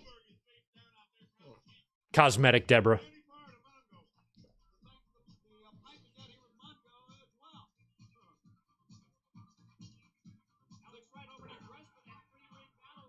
Look how good she looks. She looks way better now than she ever did in WWE with her puppies all hanging out.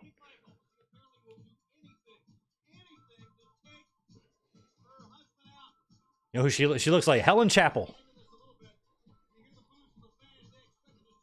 Just not as pretty. Shout out to Crystal Bernard. Wherever you are these days, I hope you're doing well.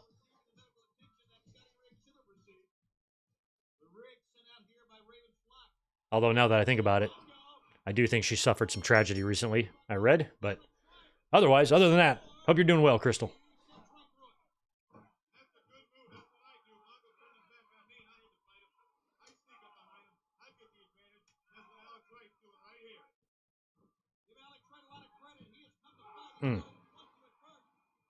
Now, I'm curious if there was a reason why they knocked Goldberg off, or it's just all storyline.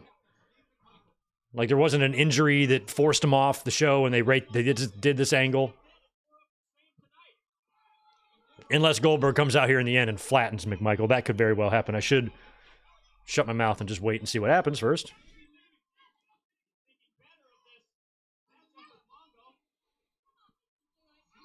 You can do it. I have faith in you. You can do it. Alex Wright opened up with quite an offensive flurry, but when Mongo turned it around, he went to the low rope, which is not a bad strategy, but I really think it was more of trying to get out of there instead of a strategy. Look at Alex Wright.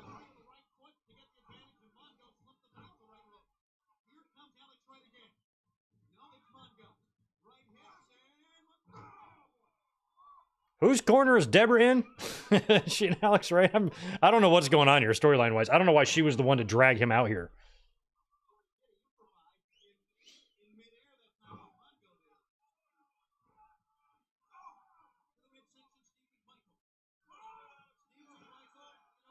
There was also the shit that was going on with her and Jeff Jarrett, but Jarrett had just gone back to WWE, so Jarrett is there now.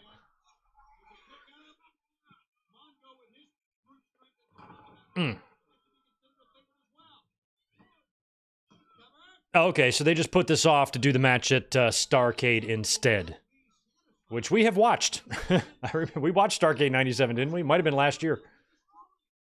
At least I think we did. If we haven't gotten to it, we might have to get to it. Oh.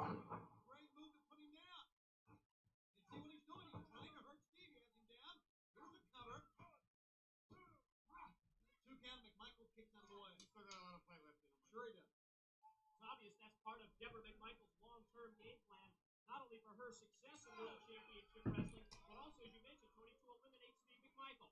That's what Goldberg was here for. Oh, my. 3-point stance. No, Deborah was not dating Stone Cold at the time. They had not even met. That didn't happen until she went to WWE. About 2 years later, I guess. And that's where she would meet Steve Austin.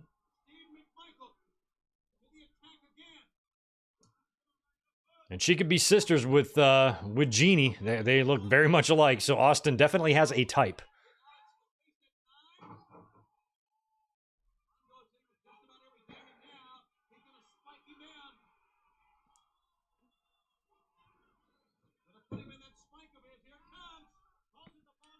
The Mongo spike. The tombstone. Boom. Oh, pretty good.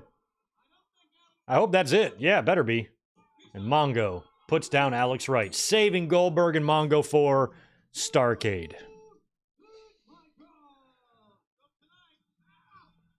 Mongo, man, he's still hanging in there, isn't he?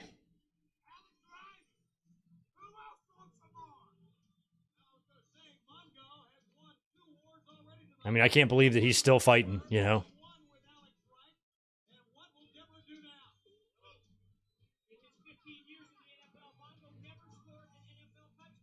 It's the prettiest Deborah's ever looked to me. Is here.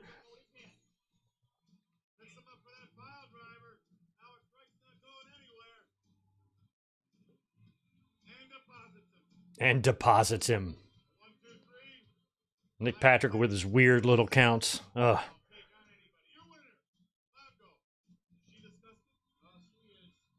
Okay, so she's mad at Mongo. I don't remember why she's mad at Mongo. Nor do I care why she's mad at Mongo. Don't you hate it when you get cat hairs on your microphone? You have that problem?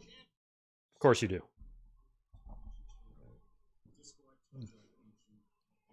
Is that Mikey Whipwreck running the laptop?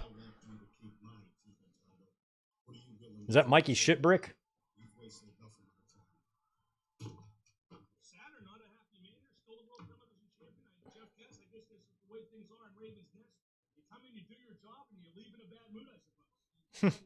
Mark Madden, eat a dick. A big one. I know this music. Oh, it's Ray. Ray and Eddie just had that match last month at Havoc. That's the match, Halloween Havoc 97. Oh, is this a rematch? Because Eddie won. He just announced Ray as the challenger. Oh, finally.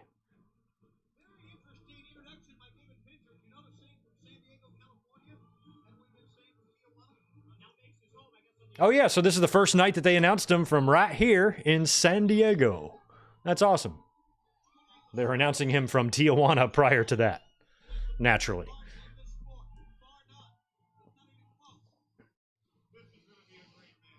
Yes, Matt. Is this because he gives a mask away to a kid?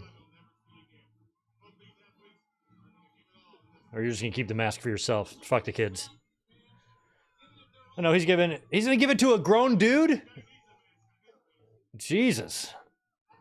Ray, you're supposed to give it to a kid.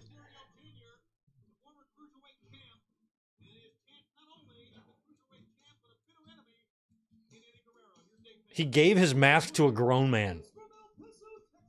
Yeah, it is Eddie. I do like Eddie's WCW music.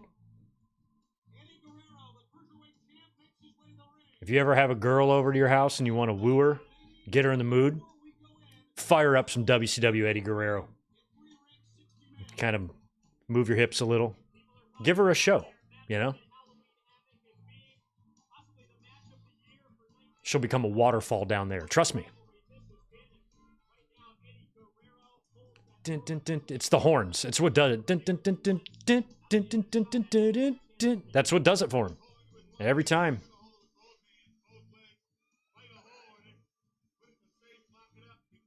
Mike Witt in here. Hey, Greg and chat, what did I miss? Should Triple H bring back World War III? I don't think so. I think there's a reason why they've never tried this again. Because it's stupid. And it's fun in principle. I mean, I was interested in the idea. And I remember in 95, like, they had to bring in so many outside names just to fill the ring. And I thought it was cool to see a bunch of people back around and in the ring that we haven't seen in forever.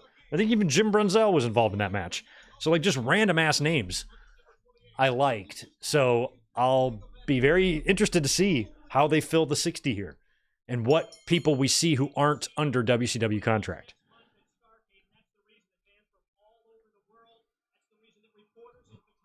Well, I don't know if this match is going to be as good as what we saw from them at Halloween Havoc the previous month. It's one of the best matches ever. But there's no way these two guys can wrestle and they can suck. So I think both of these guys could each have a broken leg and it would still be a 3.5-star match.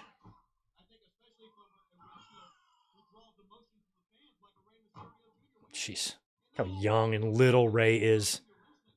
He's an old man now. God, they're so fast. Jesus.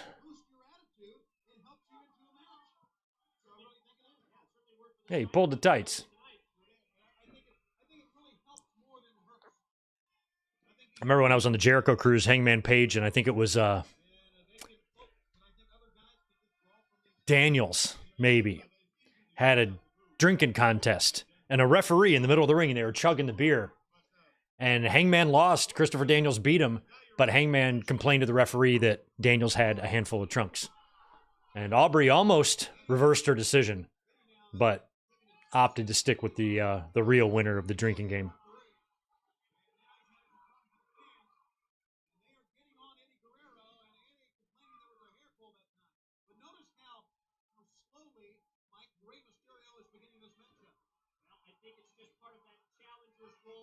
Now, at Halloween Havoc, Eddie went after pretty heavily the mask. That was mask versus title, right, at Halloween Havoc? So I don't know if he's going to be trying to rip this off or not. And I also don't know who wins, if Eddie retains here or if Ray wins the belt back. I don't know. I'd like to be surprised. Guerrero's the kind of a guy that will do anything. I really, as Mysterio hits the rope hard, and now he goes over the top, hitting the rope again. Up on top. Head scissor takedown. All right, headlock takeover. And this is why WCW was doing so much better. WWE was trying the minis at the time because there was no good cruiserweights left to build a division. So they tried to bring in the minis to give us, some exciting, really crazy acrobatics in a match. Since all the guys that did it best were in WCW.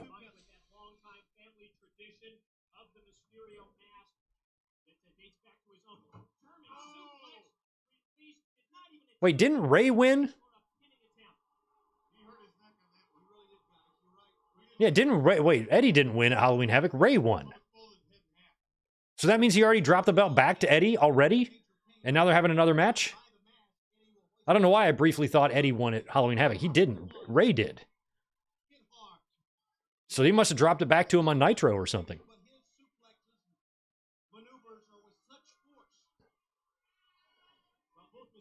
Dirty Dom was 7 months old, and what'd you say, Braun Breaker was 1 month old? Dominic is older than Braun Breaker. That's crazy.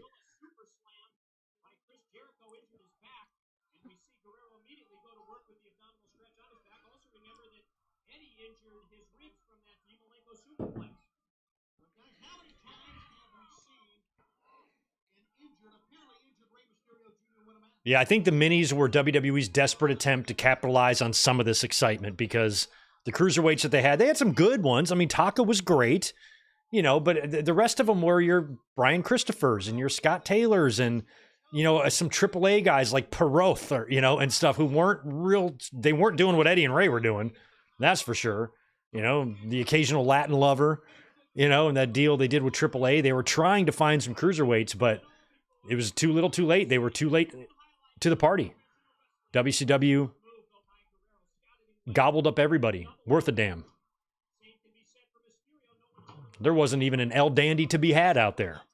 WCW had them all. I remember when there was a AAA match once on Raw. And Lawler... Hey, Vince, I keep hearing the wrestlers say, Lucha Libre, Lucha Libre. What do you think they mean by that? Like, they were so desperate to, get in on the Lucha Libre, but they were just so late to the party. They sounded like idiots, And as much as I loved WWE and preferred them over WCW, watching a match like this with Ray and Eddie was fun no matter what side of the tribal fence you lied on, And I thought it was a really pathetic attempt by WWE. To be so shameless with it. We're like, they know they missed the boat here. And now they're trying to play catch up. But they got nobody. Taka is a great talent, but he was a one-man division. And as good as Taka was, I dare say he's not much compared to Eddie and Ray and some of the guys they're having over there. So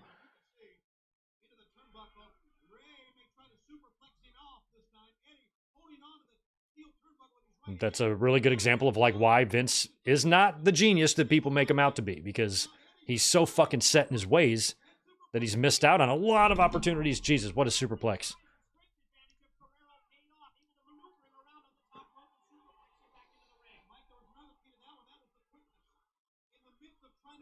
I mean, if they would have gotten in on this in 94, 95, 96, 97, and they would have had this undercard talent, think of the fun Brett and Sean could have had with some of these guys and stuff. Kick out.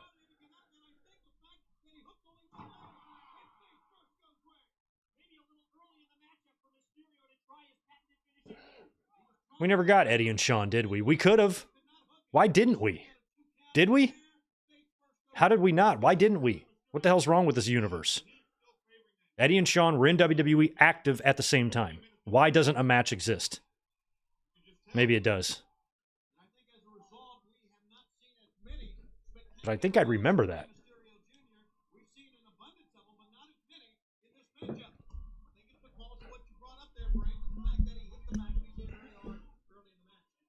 $21-6 Chargers over Bengals.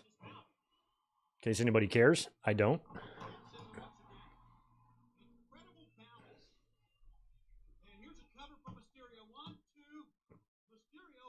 They were never in a chamber match or anything like that together. Nothing like that.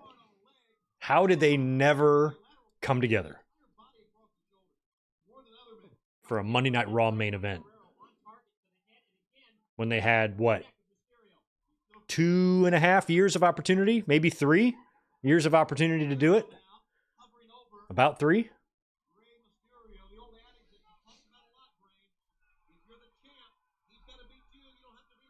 Eddie and Shawn was planned for WrestleMania 22. It was? Oh, that sucks. But that would have been after Eddie died. I'm surprised like it didn't happen before then.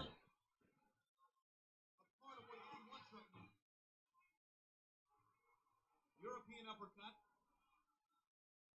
Guerrero so methodical and deliberate in his offensive attack on Mysterio. It's paying off to this point. Hook seam. Could be a vertical suplex coming here. Or could just send him outside or up the top of the rope. There you see. It's so great to see Dominic's dad just absolutely put a whooping on Rey Mysterio like this. Oh.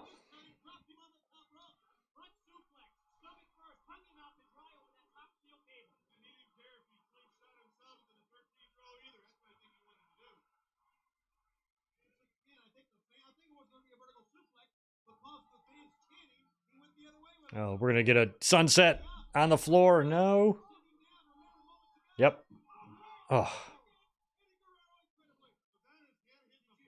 Yeah, that was a thud.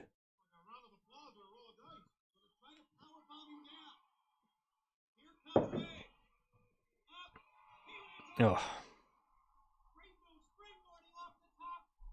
We did get Shawn and Ray a few times. When? Post a link.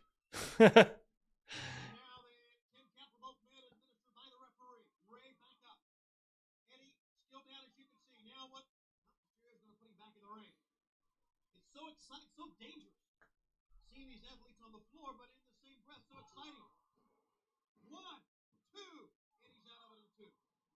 Well, Mysterio's place in wrestling history certainly is going to be well documented. He's revolutionized the sport in the terms of those unforgettable high-risk moves, and he's also really changed the face of the wrestling business, opening the doors to wrestlers of all sizes. I did not hate WCW as bad as tribal fans hate AEW, but I was definitely more of a WWE fan. But even with that, there was so much about WCW that I remember fondly. And one of the things I remember the most fondly is just hearing Mike Tenay's voice during these types of matches.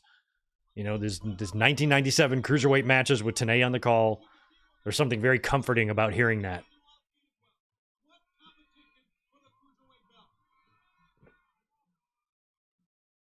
Barely can pull himself up.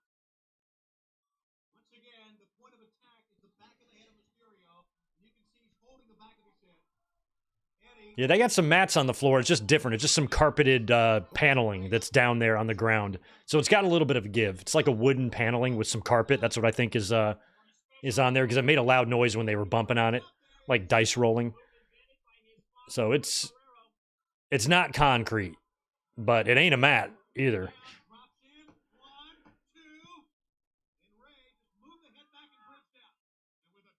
Nice sunset. God, everything was just so crisp on these guys when they were so young. I mean, it is crazy that even here, when Eddie, to me, he'd be dead in 8 years. And this match happened 8 years before his death. It's just nuts. Zane, thanks for the 10, my friend. Since WWE has a habit of moving SummerSlam in July 1 year and Rumble in February with the 2-night events, is it their way of making room for Saudi shows or international pay-per-views? I don't know. I think it's just the way the calendar lands. You know, with Royal Rumble, they want to keep it away from Super Bowl. So if Super Bowl is late in the month, you know, they might not want Royal Rumble too early in the month. So February was, I think it's February 1st, right? So it could have easily been January 31st. But with SummerSlam moving to July, you know, that does move it up a bit. Although even in 97, we had a SummerSlam on August 3rd. So 3 days earlier would have been July. So I think they're not necessarily moving a full month. They're actually just moving ahead a few days. It just bleeds into the next month. So I don't know if it's because they're making room for international shows or not. Could be. Definitely could be, but I don't know.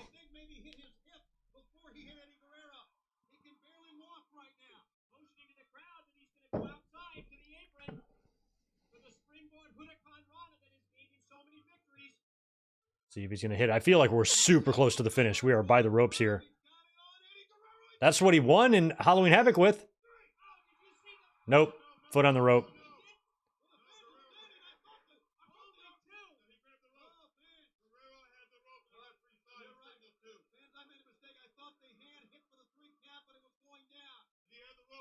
All right, top rope something here. I feel like this could be the finish. This match has got to be going on 10 plus minutes, so it ain't going to go too much longer than that. I think their Havoc match went 13.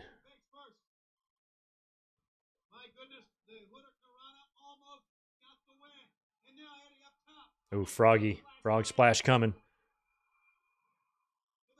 Oh, so beautiful. Oh, he's going to pin him. Yeah. Eddie wins.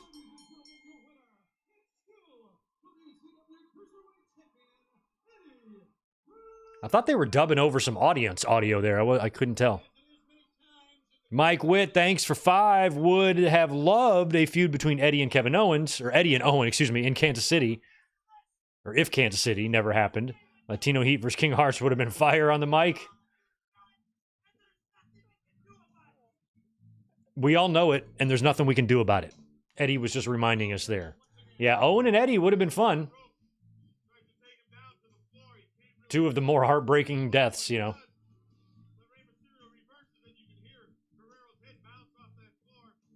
Eddie's death affected the generation after me the way Owen's death affected me.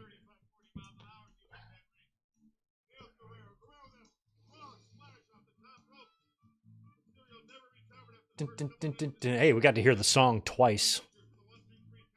That's a plus. Yeah, not even right. Not even a Royal Rumble confrontation. You know, Shawn and Eddie. I don't recall them ever sharing a ring.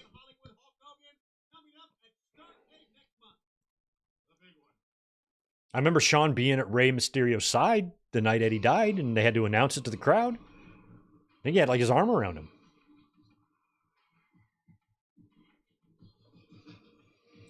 Maybe Shawn just kept his distance, you know? Like, nobody's ever said Shawn was a tough guy. And even though Shawn was a much different person in his second run, I think Eddie would have been quick to slap the shit out of him if Shawn pulled any of his bullshit.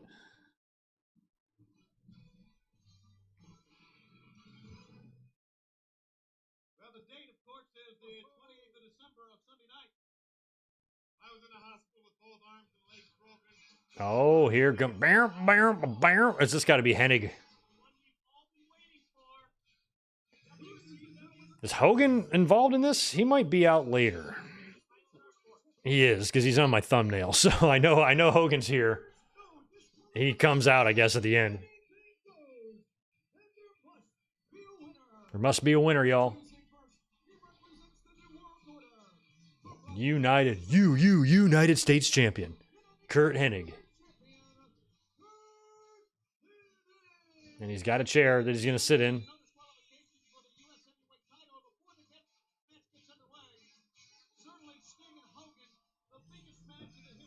It's crazy to see Hennig in WCW too. I was so bummed out he didn't stick around WWE. I thought he was coming back. I bought in.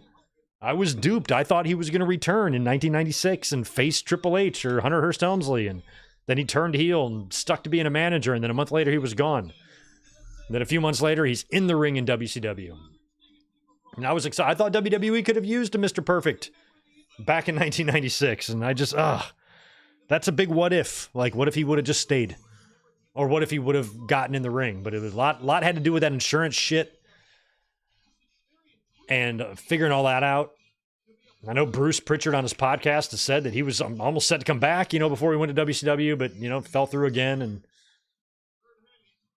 disappointing. Another one of my favorites that I just really hated seeing in WCW that I wished was in WWE.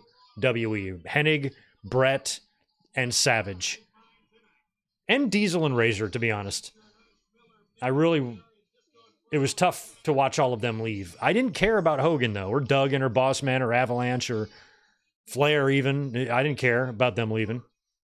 But I didn't care when Warrior came in, but some of those other personalities, it's like, I cannot believe they're there, you know? They shouldn't be there. They should be in WWE. Fox Star Killer, 10 more from you. Thanks. 97 as a whole was a weird year pay-per-view-wise.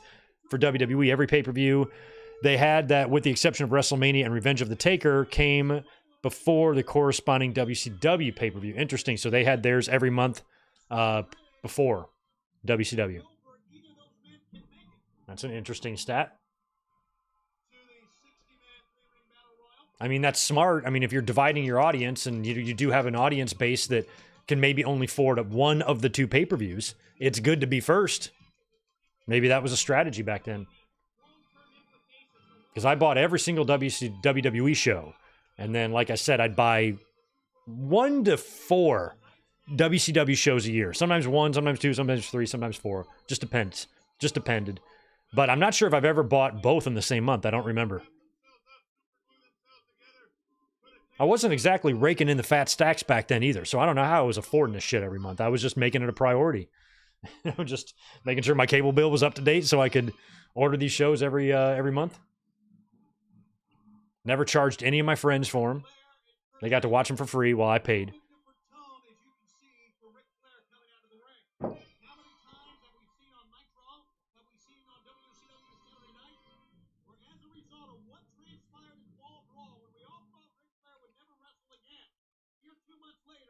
Oh yeah, Sean and Ray. I remember that. Sean and Ray wrestled on the Eddie Tribute show in 09.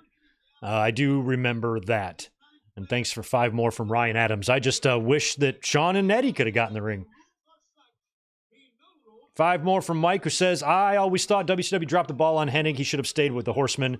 He got lost in the shuffle in the NWO. He did. I thought the angle, at Fall Brawl, I mean, it was a good swerve for him to join the NWO, but it's already been, it was already stockpiled with members. And he probably, you're right, would have been better off with the Ma spot and just keeping his spot in the Horsemen.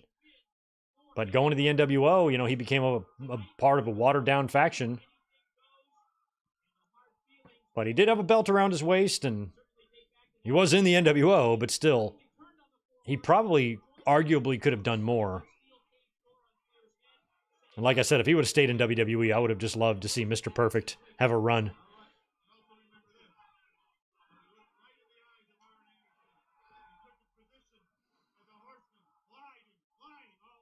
Hennig's dad, apparently, Larry Hennig, had a lot to do with his contract negotiations, I guess, too. I think I heard Bruce mention that a couple times.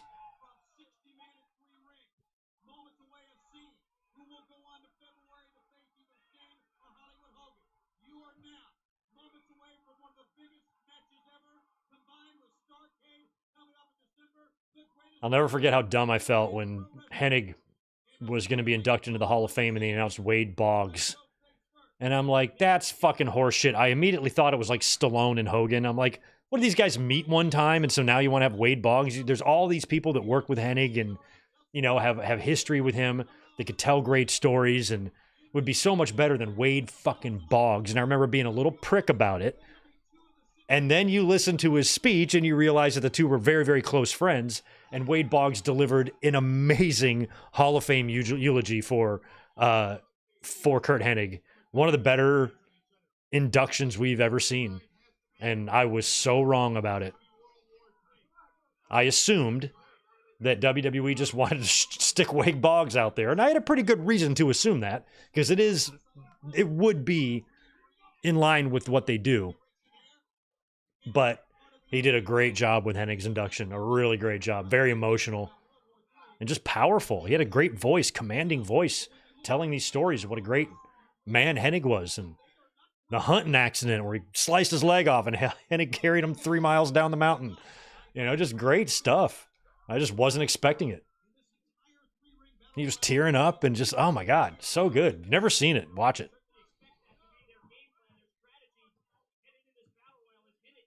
Oh, you know what? Maybe that isn't. You might be right.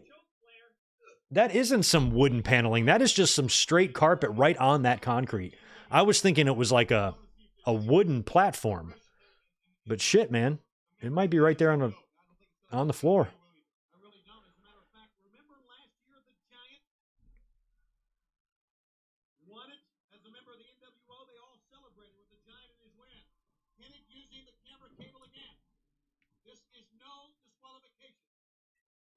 Is this our second or third no DQ match of the night?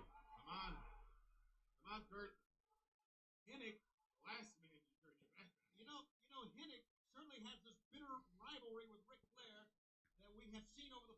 wants.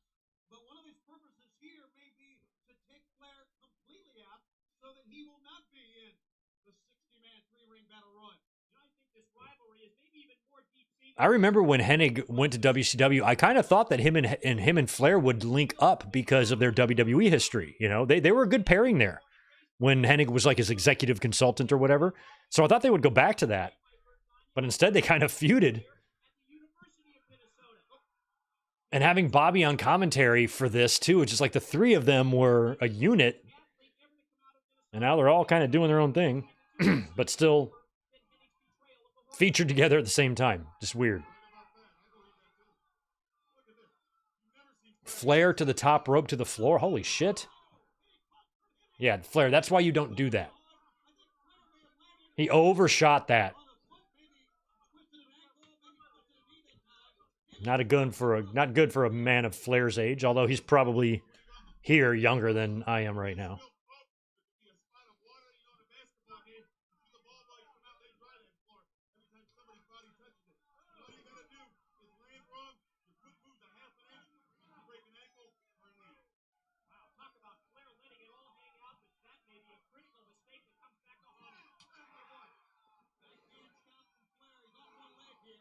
I think if Ric Flair would have never gotten injured, oh, he got caught in the throat there in 91 and like was still 100% through all that and like let's say left WWE in like 1992 and jumped to WCW, he would have won the world title.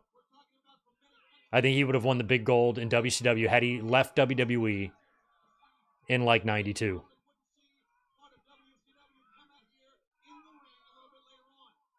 Imagine him and Rick Rude. Imagine him jumping to WCW and taking the belt from Rick Rude. That could have happened.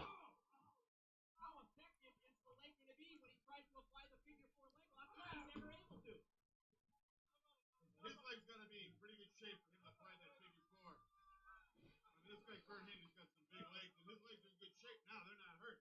I don't think Flair can. I was 20 years old when this show aired. I wasn't even old enough to drink. One more year.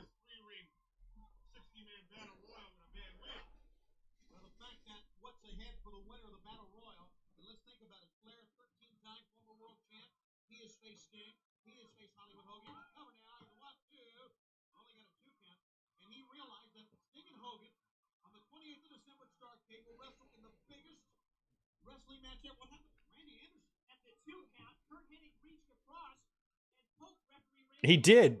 Why would he do that? He poked the referee. I didn't know that. I didn't know that, Steven. So Ric Flair got kept out of Starrcade in 97 due to a knee injury that might have happened here? Interesting. Randy Anderson able to make a 2 count, and that was in. I think maybe the poke in the eye cost Curt Hennig the win that time. But the fact that the winner of the Battle Royal tonight will go on to face the winner of Starrcade, Sting and Hogan. Yeah, Hennig is selling. I think that might be legit on the throat because when Flair was chopping him on the outside of the ring, he caught one straight in the throat, and he definitely reacted. Oh, the scissor stomp. That's painful. Yeah, I got the phone on here, or the phone on the TV on eyeballing the Chargers game. Well, we say that. But remember, you all become a 13-time World War champ. If you don't know how to block out the pain, forget about it. He's just not going to have any power if he even has the opportunity to put on that figure four. You can block out the pain, but if you don't have anything in the leg, forget it. Now remember, coming up in the World War III Battle Royal, that figure four is not needed. Just throw your man out to the floor. Any way you can. Any way you can. And now, Hennig having his way with Ric Flair, going to the legs like he I did not know that, Chris. You might be right. I didn't remember that, but that sounds likely. So apparently, thanks for the 5. Apparently, Flair had gotten surgery in the fall of 97 to make his face look younger. That's why they did the spot at War Games, so he could heal from that, take some time off. Interesting. Okay.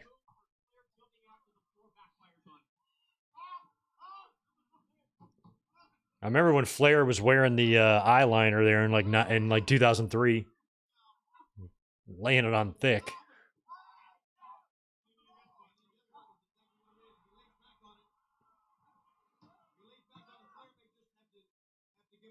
I don't know. I guess some guys might like wearing it. I just could not. I just could not put that shit on my eyes.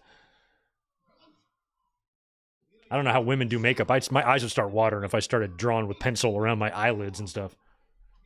It makes my eyes water just thinking about it. Damn, I was like stiff-ass righty to the jaw of Hennig. Flair was good at those. Like, sometimes they would look like shit, but every now and then he could stick one that looked so good.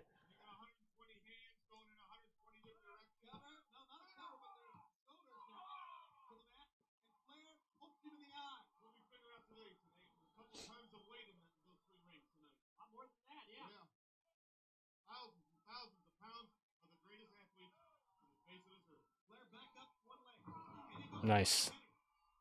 Well, that's what we expected from the dirtiest player in the game. That's exactly right, and that usually is the beginning of softening up the leg of the figure four, but we wondered about how effective the figure four will be tonight. Hennig trying to get out, Flair to the leg again. There you go, doing them kicks. Hennig loved to sell those.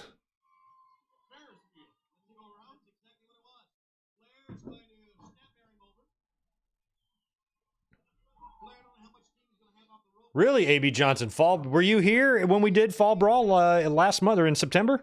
We just watched that one. The Brawl in the Fall. Were you in the chat being like, I was there?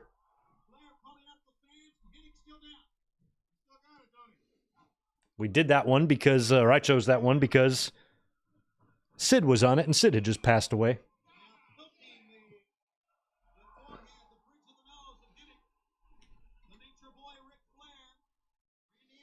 I don't think I'll ever go to Arkansas, but if I do, I'm going to West Memphis.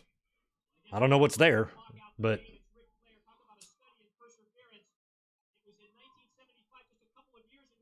hopefully they got an Arby's.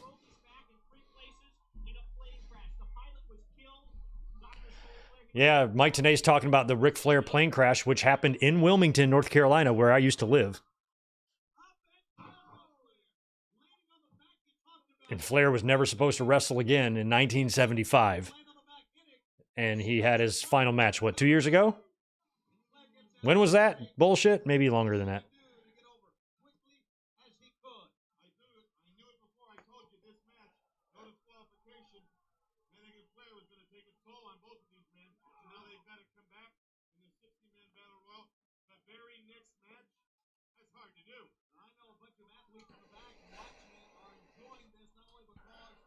They know how great a match it is when Flair and Hennig are in the ring. The fact that two of the favorites have had a lot of steam taken out from them even before they get in the ring in the 60-man battle royal.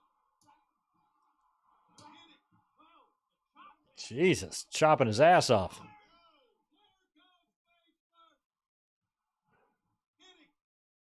You can't pin him like that, Hennig. You got to roll him over.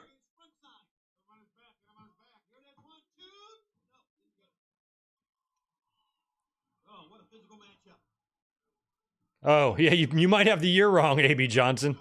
I don't remember where it was. I don't remember where Fall Brawl 99 was, but that's the one we watched a couple months ago.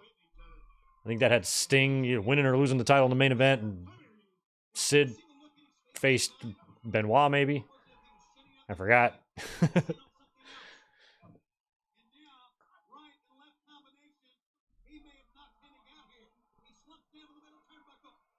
I did have an NWO shirt, and I did purchase it in 97, I think. I mailed away for it. I already had my Austin shirt, and I got an NWO shirt. So I had the two most popular shirts in wrestling, Austin 316 and NWO. Good old black shirts with white print, a fucking wrestling staple.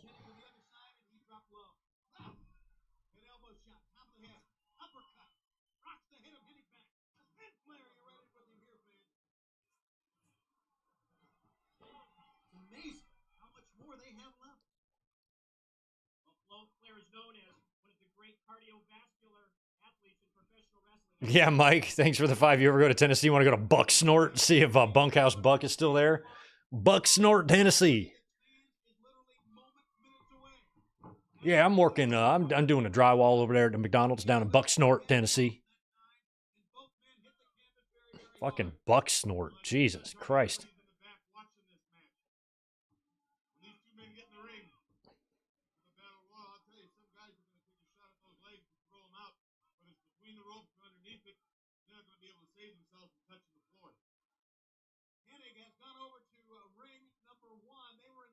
Is this allowed? Can you just go from ring to ring? Oh, yeah, no DQ. Okay. I was about to say, shouldn't this be a countout? I wonder if that was a smart move on the part of Flair because he needed that strength from his legs. It's the cover. And he's got a 2, and the leg of Curt Hennig made the bottom rope. So that ends that. Can you imagine how it is in the dressing room area right now? I mean, you got guys Oh, wait, it wasn't Fall Brawl 2000 we watched, was it? No, we watched Fall Brawl 99. The one he went to was Fall Brawl 2000. Gotcha. love to come out right now. They could. Sure, it's a career maker, opportunity of a lifetime for so many of these competitors. Doug Unfunny, I have a bunch of my ticket stubs, but man, I don't have all of them, and I wish I did. I only have a fraction of them, but the ones I have are pretty cool. But I don't think I had the thought process to start saving them until like 98. And then I saved a couple. But, oh, I'm so bummed out. I don't have any more. But the ones I do have, I still have somewhere. I don't know where they are now, but I've got a bunch. I've posted them on social media over the years. The ones that I do have. I probably have like 10 or so, but from some Raws and pay-per-views and whatnot. That was a process, man. I'd have to call Ticketmaster and be on the phone with them and use a credit card.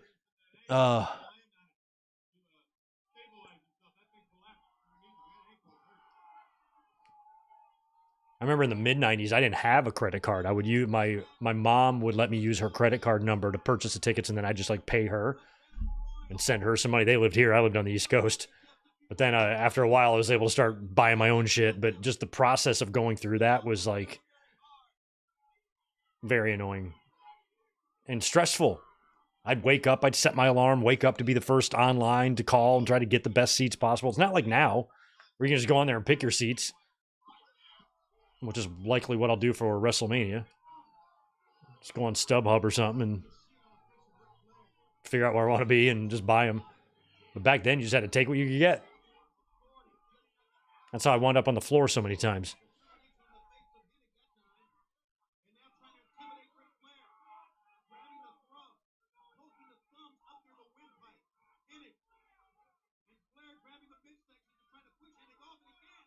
There we go. Oof, man, that is right into the fans there.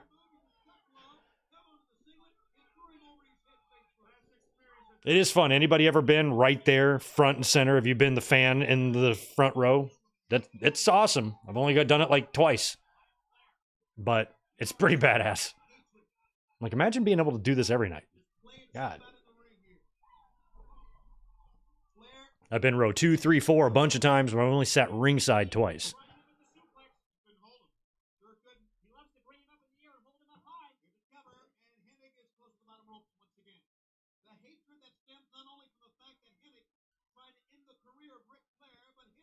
I remember I was at a live event once. WWE, back in their live event days, would sometimes announce the next time they're going to come to the show. And a lot of times it was for a pay-per-view or a TV. And the tickets would go on sale at intermission at the box office right there at the arena. And so you'd get first dibs on it. And man, I remember bum rushing when like SummerSlam tickets went on sale. We were in the arena. They announced it.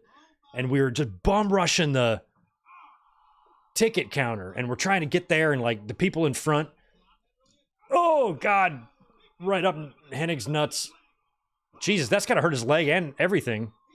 And that's the chair that Hennig brought with him. That's gonna do it. Now you're in figure 4 position. And I remember all these little hillbilly dudes who were in line, and they'd get up and it was their turn. 2 for ringside, ringside. I got ringside. Every one of them were screaming, ringside, ringside. And the lady was like, you're gonna get the best available seats, sir. Yeah, but ringside. You know, I'm like, well, the ringside ones are probably gone, dude. But they're just like, ringside.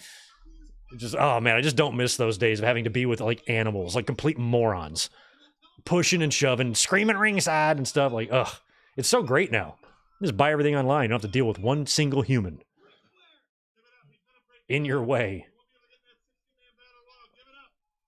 Screaming ringside in hillbilly voice.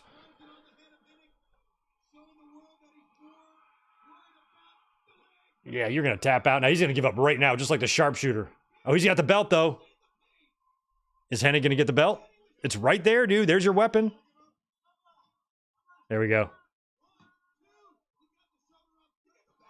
Oh, he hit the leg. Oh, smart. Oh, and then the belt, too. Hit him in the leg and then in the face. Oh my God, that's the finish. Smashed your head in the cage and then beat you. That's nice.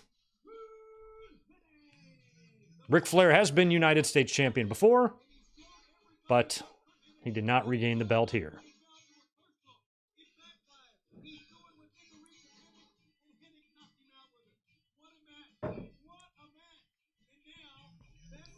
I had a cheap seat suck sign. They can suck, but they can also be fun. I've had some cheap seats before. I've been up in the upper deck before, and I had a blast. I've been down close and had a blast.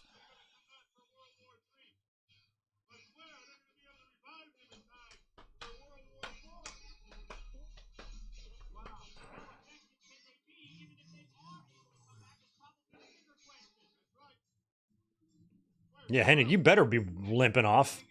I'd still be worried about my jewels. I was like, is one supposed to be purple?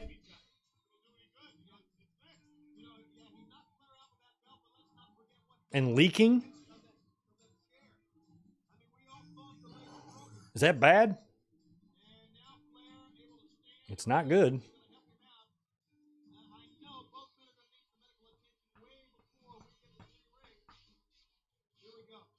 Oh yeah, that's right, because they're both in the three-ring battle royal, and they got to basically stay out there, or go in the back and come back out there.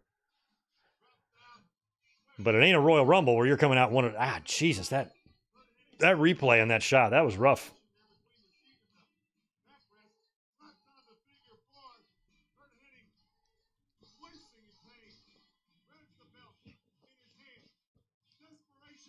Right on the knee. The exposed knee, Flair does not have a knee pad on it, and then smacks him in the head.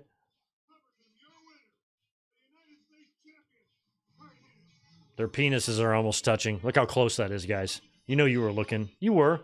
Especially you, Ruben.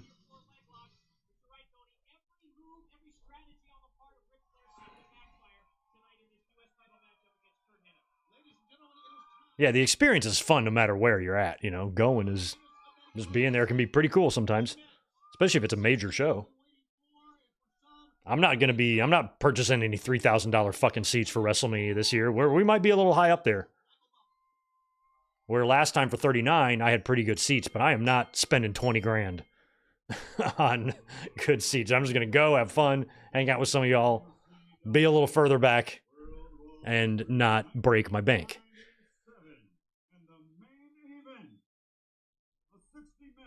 A 60 man. So how do they come out? I guess they just start filing out. I want to get a good look at who's in here and see if I can pick out some gems. All right, Buffer's explaining. I'm going to go grab a beer. The match continues until there are 5 wrestlers left in each ring. This final 15 wrestlers will all go to ring number 2. The battle continues until only one man is left standing. He is the winner. With his victory, the winner will be accorded the status of mandatory challenger to the reigning WCW Heavyweight World Champion at Super Brawl 1998. Super Brawl is the day. And now it's time for World War III. Are you ready? I'm ready, Michael. You know I'm ready. Motor City Wrestling fans. Motor City Wrestling fans. Let's get ready to suck it.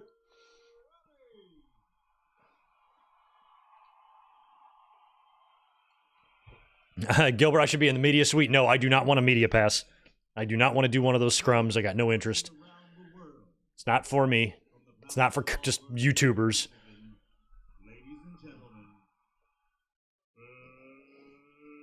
I can meet plenty of wrestlers at conventions. I don't need that thrill.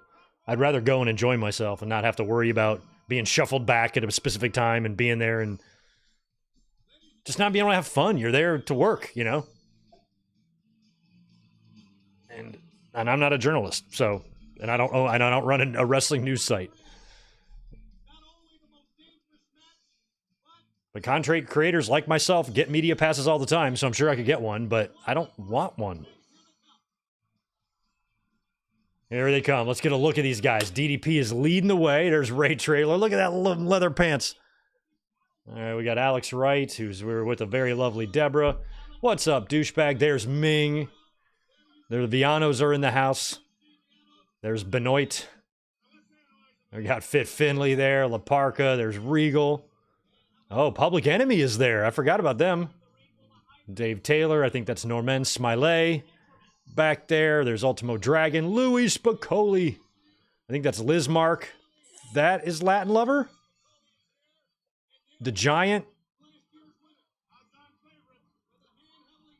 Chris Adams. Gentleman Chris Adams. That's wild. Greg the Hammer Valentine. There's Yuji Nagata. There's Jericho. Chris Adams being in that is wild. Juventud. There's Brian Clark. There's Stevie Ray and the lovely Jacqueline. Jacqueline, keep your titties in. This ain't Capital Carnage. There's Booker T. Rick and Scott. Hacksaw. Fucking Duggan out there following DiBiase. That's crazy. Hugh Morris. Lex Luger. Ernest Miller. Taylor. Oh, who are you? I forgot. Mortis. Barbarian. Eddie. Damian something. Barry Darso. Prince Iaukea. Malenko. Who the hell is that? Oh, those are more Wyndhams. El Dandy. There's Mysterio. Mongo McMichael. Maybe that was Silver King. That's who that was that I missed. There's Seco Play. The Renegade. Chavito. Super Calo. Jerry Kello. There's Glacier. And that is... Who the fuck is that? Is that another Armstrong? Look at the ring filling up. So everybody must know which ring they're going to be in. It's crazy seeing Barry Darso out there and Barbarian. Oh, they get their own music. Well, of course they do.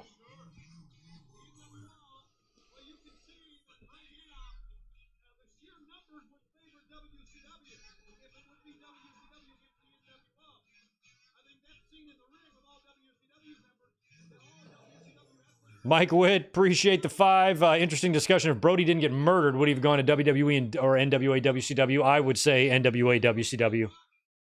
Vince wouldn't have gotten him, and if he did, he would have just turned him into fucking berserker. So he would have probably gotten that gimmick. So it would have been better for him to go to NWA and WCW because they would have just let him be Bruiser Brody. I think Vince would have changed him, slapped a gimmick on him, turned him into an action figure. WCW would be the place for him.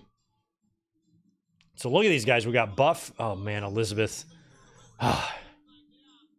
Scott Hall. Macho Man Randy Savage. Happy 72nd birthday, Macho Man. So what's wrong with 6? Is he out? He's about... Did they fire him? Was this right after he got fired? Or got let go? Because he's about to go back to WWE. 6.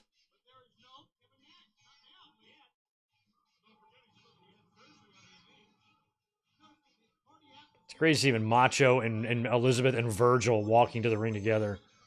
There's Mr. Perfect.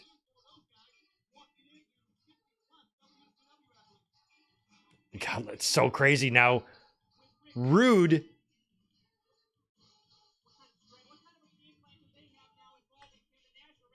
It was the previous Monday. Yeah. So it was the previous Monday that Rude showed up on Nitro and Raw on the same night. Because I would be at the show the next night, and that was live. The previous show was taped. And so Rude hasn't even been in the company a week. He just got there. That is all kinds of wild. That is crazy. Okay, he broke his neck. Be fired in March. Gotcha.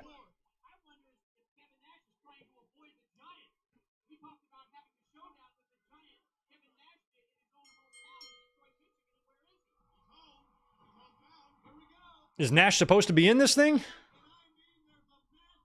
Okay, so we got 3. We got a tri-screen here.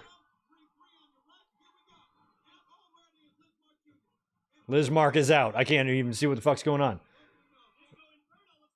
All right, the Giant is just tossing bitches. Both Villanos are gone. I mean, look at the field that Giant is in there with. He has no... He's going to win that ring. Who else in the Giants ring would have a legitimate chance to win here? Benoit? Ming? I think Eddie's in. No, Eddie's not in there. Das Wonder Punk is in there, though. What do they say? The final 5 in each ring, then consolidate into one ring?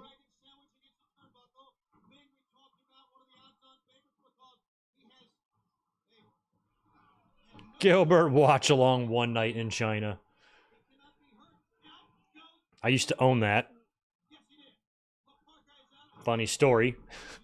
My ex-wife's roommate used to be the manager and part owner of an adult novelty store. And she came to the house one night and goes, Greg, I have a present to you, and gave me One Night in China. She goes, I thought you would want this. I'm like, you did? I ended up selling it on eBay for $60.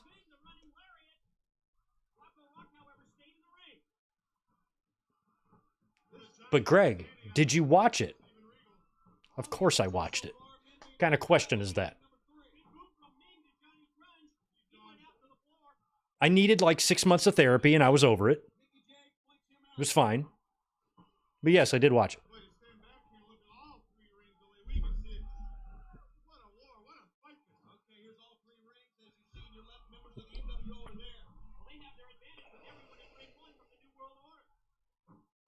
Yeah, are all the NWOs in one ring? Is that how we're doing this? Yeah, Hall and Nash. I'm sorry, Savage and Hall. And Virgil and Hennig are all in there. Scott Hall's got El Dandy on his shoulders. Look out, El Dandy. Aw, man. El Dandy was my pick. Look at how deceptively tall Darso. Oh, no, that's a Wyndham. I thought that was Barry Darso. I'm like, he is tall as shit. That is Kendall Wyndham, I think, who is taller than Scott Hall. But for a second, I thought that was Darso. Darso's right there in the corner.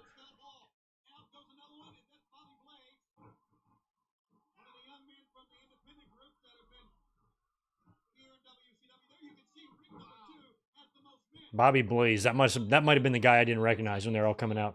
Greg Valentine is in there, though, somewhere. He's in the middle ring, I think.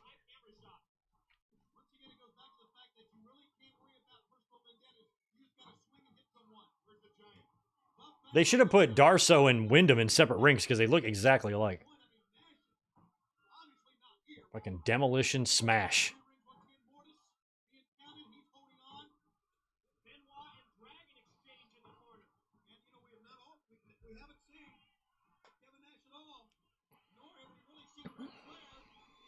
Yeah, I mean, there's only so much you can do to try to keep track of a clusterfuck of this magnitude. And this ring is super full over here. Nobody's been eliminated yet.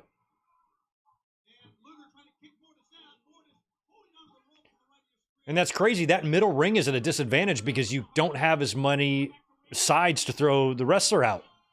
Because you're kind of connected to another ring, sort of.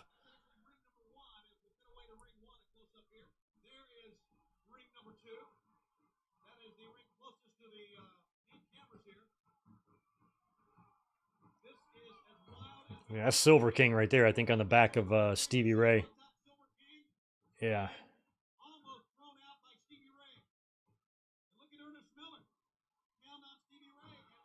Now that's in the middle ring there, that's Brad Armstrong. And look at Valentine. Fucking wild. Chris Adams is in this ring too.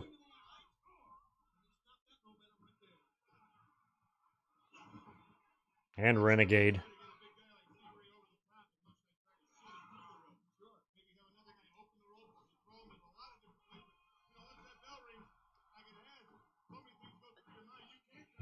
I mean, so they didn't have to bring in too many outsiders here. Gentleman Chris Adams, definitely.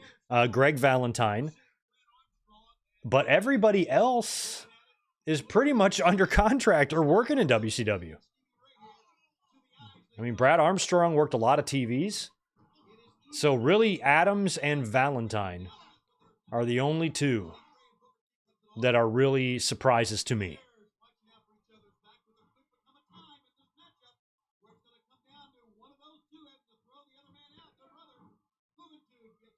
I forget the guy. Who's the guy on the ground there in the white Damien?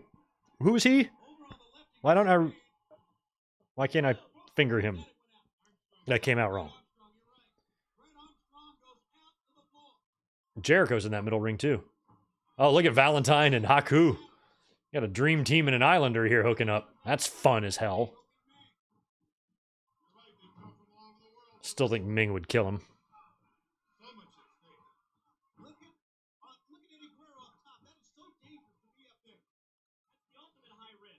Who's that blonde guy in the ring 3 over there? You just kind of saw him briefly for a second.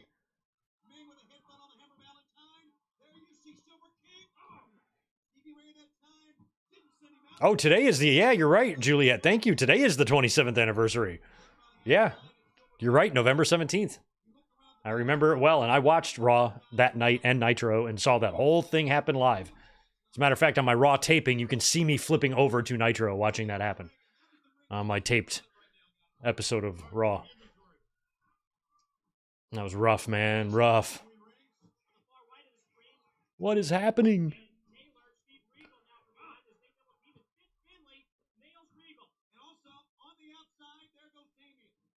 Damien. Okay, so his name is just Damien. I recognize Damien, but I don't remember him for some reason. I can't... Are they hoeing? Are they hoeing for Hacksaw?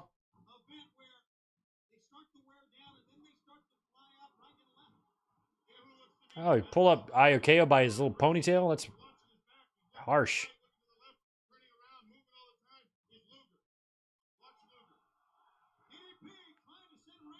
He's trying to get Wrath out. Brian Clark hadn't gotten super ripped jacked yet. Morbidly dark to say this. The 2 wrestlers in the middle ring took their own lives.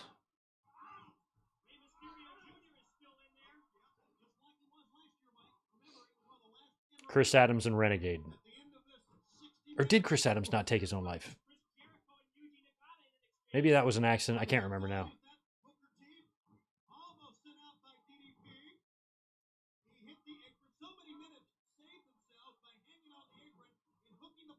Oh, thank you for that, Juliet. $2. Go follow Juliet on Blue Sky. Are you following me? Am I following you? I think I am. Well, if I saw you, I'm definitely following you, but I haven't seen you yet. Oh, yeah. Oh, yeah. I'll follow you. There. You got a follower in me. Hey, we broke 200 in our first week on Blue Sky.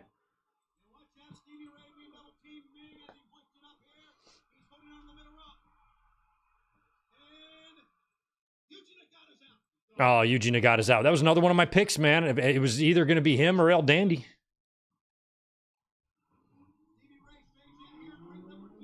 Oh, Canyon is in there too, isn't he? Is he in the same ring too? No, Chris Adams, I can't remember. I should know this.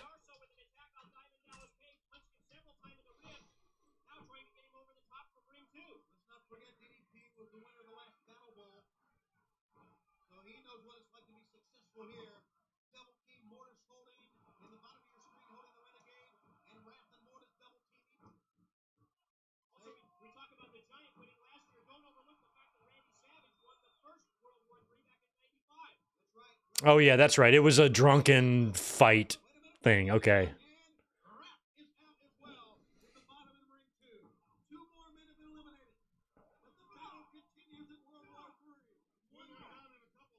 Yeah, I kind of forgot Mortis is in there, too. Jesus Christ. And another guy who I don't think is in Ring 2, but... Or is he? Is Benoit in there, too? Holy shit. This is the darkest battle royal in history. 4 of them? I didn't think Benoit was in there. I thought he was like in Ring 3. No, he is in there. Holy shit. So you got Chris Adams, Benoit, Mortis, and Renegade in the same ring? Holy shit. That is uncomfortable. Who is this big blonde bitch over there in Ring 2? Who is that?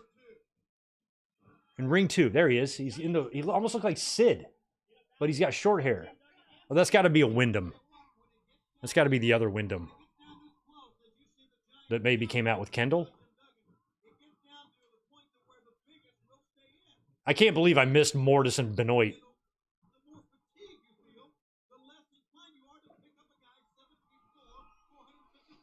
Yeah, very unfortunate passings in ring too. I mean, hell, even Ray Traylor passed so young, you know.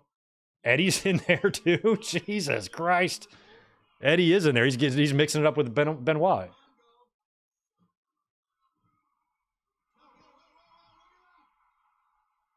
Or no, he's not. Benoit's in. Where the fuck is he? I think they had 2 ring 2s on the screen. This is so tough to follow. I swear, 2 of ring 2s were. They had 2 ring 2s on the screen.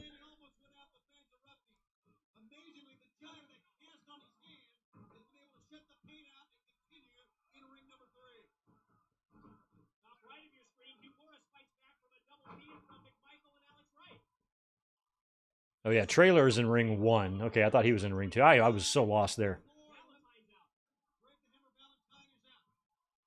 Yeah, trying to pick out all the deceased wrestlers in this is crazy. There's too many to name.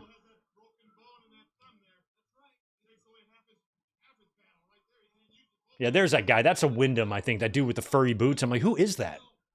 I could not tell who that was. I thought it was Dan Spivey or Dave Sullivan or something. It might be Dave Sullivan.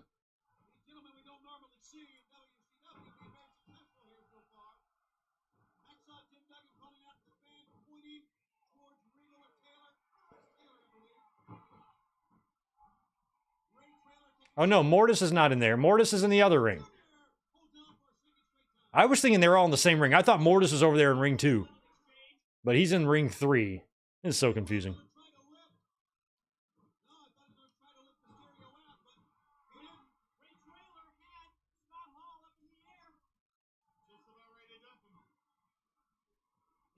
It's interesting because there would be there's so many more wrestlers, I think, in ring 2 because of the lack of room to throw people out. Because 30% of the ring, you'd be throwing them into the other ring.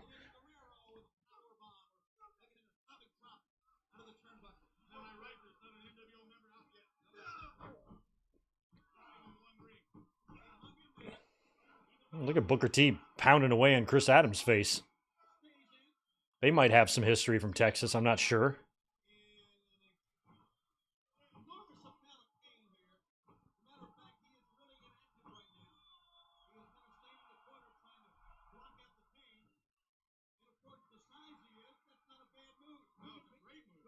I saw I don't even remember what it was about. It was some clip of a SmackDown match from like 2003 where Dave Taylor got all pissed off at something.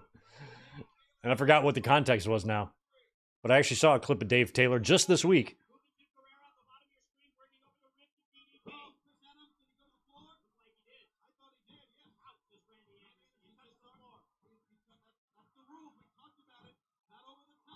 So is Ray Traylor just Ray Traylor here, or is he still Big Bubba? He just might be Ray Traylor now.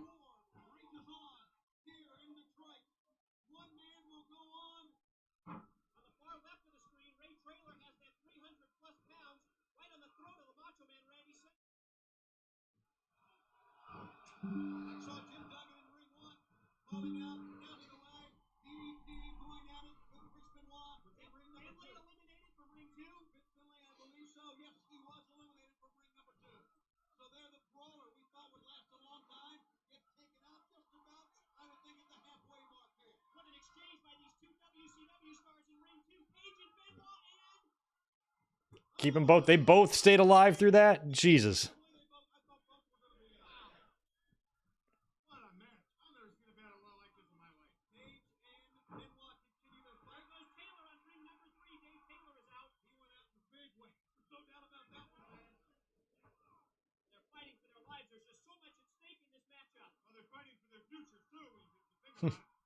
It's crazy that Ray Traylor in a year from now would go back to WWE. He'd be there in 98. He could be the big boss man again.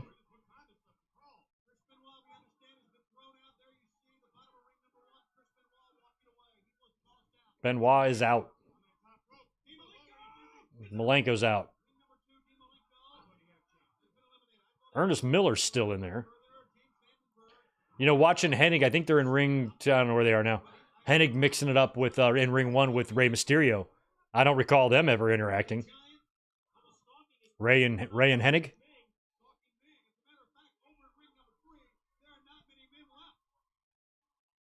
That, of course, thanks to the Giant, who eliminated like 5 guys, went from the opening bell. Look at the face of the Giant. He has slowed down considerably, but that is not bad here for him. Duggan's out. Duggan's out. Duggan. That body dropped over. Duggan is out. Ring 1, Hacksaw Jim Duggan right Is ring 1 down to their final 5 or something? Is that why they're chilling? That's right. Still 5 in ring number 1, as far as I can see. Look at the close-up in ring 3. Ernest Miller's out. Ernest Miller's out. The Giant almost He doubled over in pain.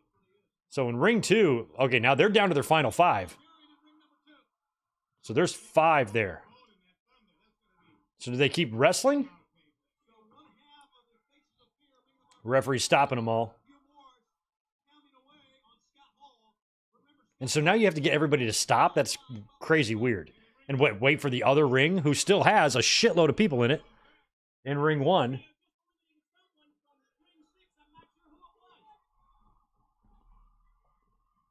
Guerrero. Eddie's out. Somebody else just went out. They're trying to they're pushing the gas now because otherwise these wrestlers look like idiots just standing around.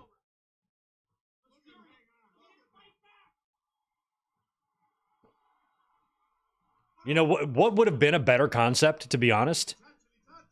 A way better concept is do the same thing, but just have 3 individual battle royals that start at the same time, and whoever wins first.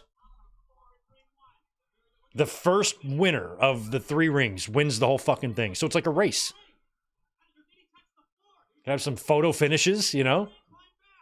You could definitely script some fun endings that way.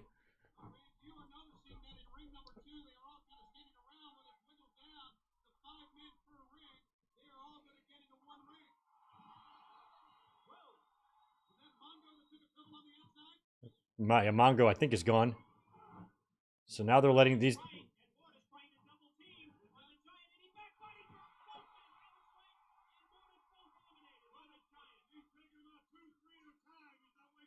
So Giant, I guess, is going to win this ring. I was thinking all 5 guys from each ring all consolidated into one ring and you do a 15-man battle royal.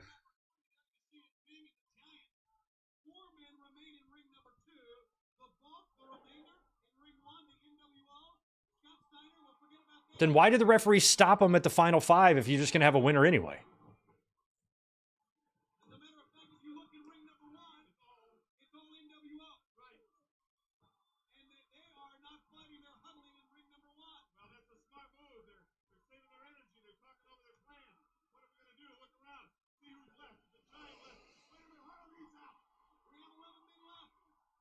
5 in ring 1. Stevie Ray. That leaves Booker T. Just one member of Harlem Heat in ring 2. And the Giant's still going. So how do they get in the other ring? It's 1-on-1 over in ring number 3.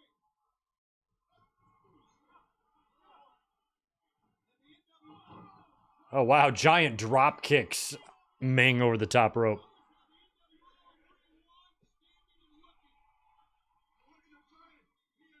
And so now it looks like it's a bunch of WCW guys. Look, it's Page, Luger, Steiner, and Booker. That's a great move. The NWO just standing and looking. Make them come into ring number 2 and finish this thing out. So now Giant's got to go over here. Page, Rick Steiner, Lex Luger, and Booker T. And NWO. Yeah, they are daring them to come to ring 1. I am slightly confused in the rules here. The referees are defying WCW and say, hey, bring them here. So now the Giant, Luger, DDP, Why would you make this? This is stupid too. Don't make the NWO guys go over there. Just throw the WCW guys in their ring. Don't make it their choice. NWO in 2 separate rings. Looking at each other. Not budging. Enemies like DDP and the Macho Man. NWO's calling them over to their ring. Well, here comes Luger. Now, they're coming too. They're like, fine, we'll come, whatever. There we go. Now the fans are happy. Now it's kind of like a brand new match. Now it's like an 8-man battle royal or whatever. Luger and Hennig going at it. Or 10-man. Bagwell. Now Rick Steiner and Bagwell. Booker T, Luger and Hennig, it was wild to watch them mix it up in WCW after everything that happened with them in '94.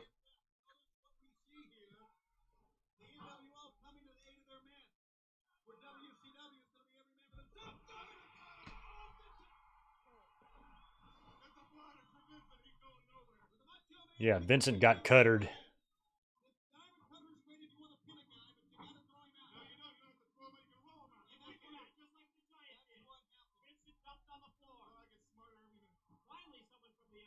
You know, it's a shame that Six got injured because it sold out. I would have done him and Brett instead of Brett and Flair.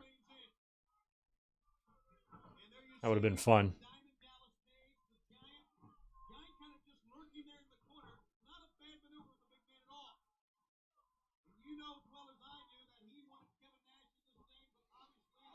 Macho Man, you were all Team Lex Express, and now you're here trying to beat up Luger. You're a heel.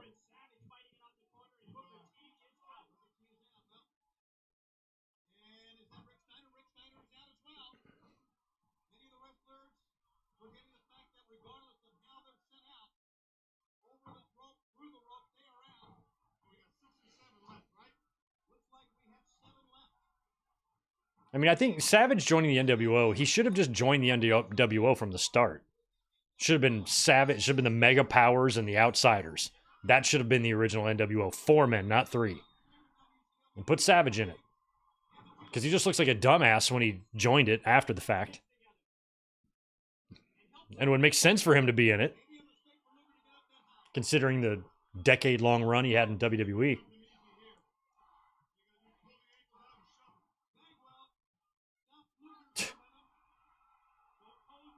Was Hennig just yelling at Buff Bagwell there?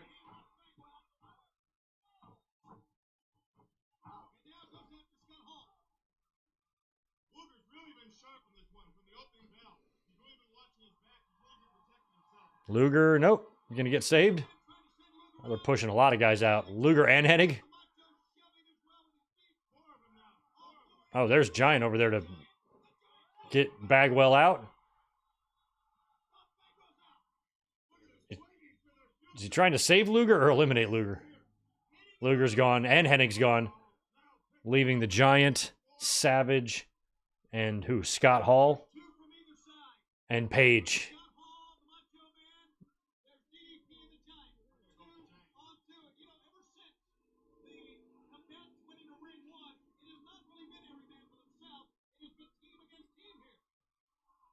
Yeah, I don't even. The funny thing is Steven, I don't recall how Savage even joined. Did he join? Was it like the end of a pay-per-view match where he came and turned or something? Like, what happened? Did he come and help Hogan or something? We've probably watched it in a watch-along. I just don't remember. Oof.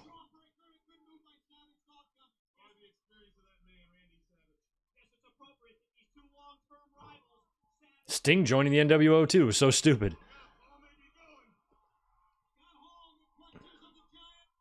Oh my God. Giant with just a flat slam on Scott Hall there. Oh, Andre did this to Savage once.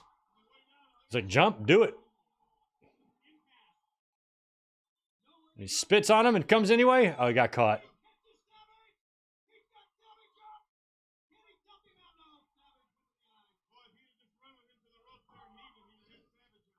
Diamond cutter. Boom. Oh, Savage takes it so good.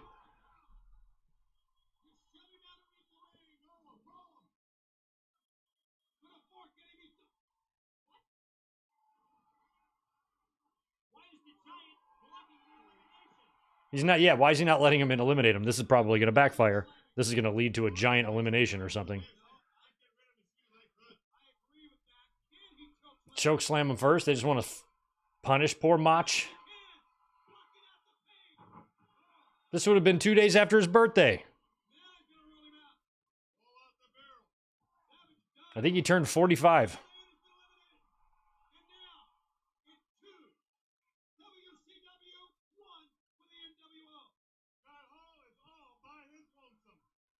Yeah, Hall's by himself. Oh, shit. Hey, Dally. What's up? I can't do Scott Hall's voice.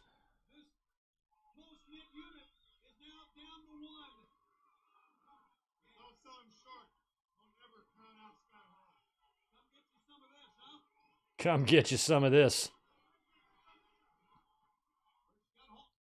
Oh, you're going way over there? Is that allowed? What if you get thrown out of the wrong ring? Does it count? Oh.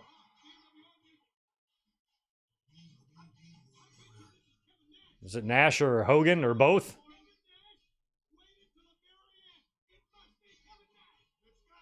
Oh, because Nash was supposed to be in this, right?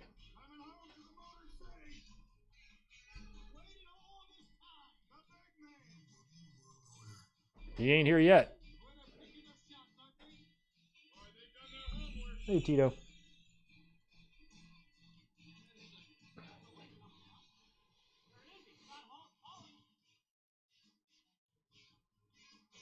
Calling for him. Nobody yet.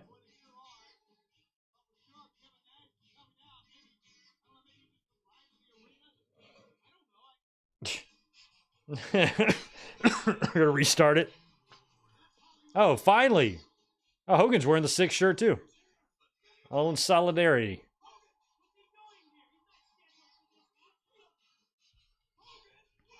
Is he the champion? Yeah, he's the champion.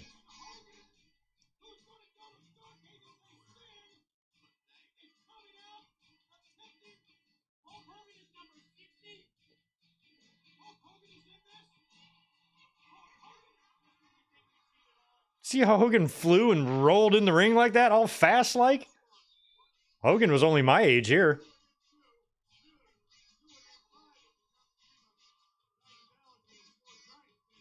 Not sure if he had an artificial hip put in him yet or not.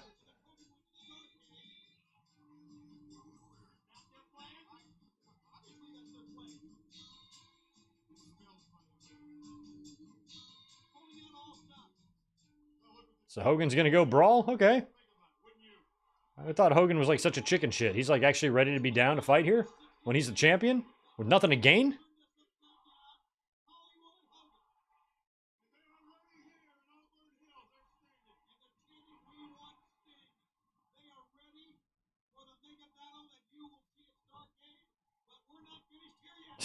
Oh, I mean, maybe Hogan's like, well, they're not fresh, so I'm surprised Hogan's character would be down to do this. Oh, we're gonna body slam the Giant while we're at it? Okay. Hogan body slamming a Giant in Detroit, or outside of Detroit. Because back when he slammed Andre in the Silverdome, that's where the Pistons were playing basketball. They were like making it smaller and they were playing the basketball games there.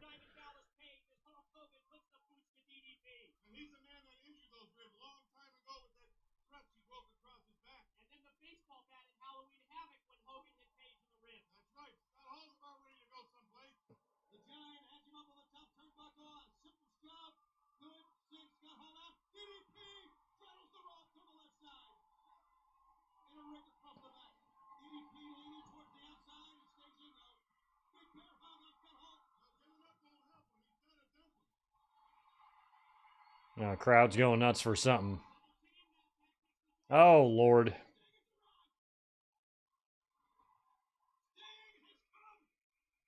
I don't know if that Sting's hair. That Sting seems tall to me. He's stepping over the top rope.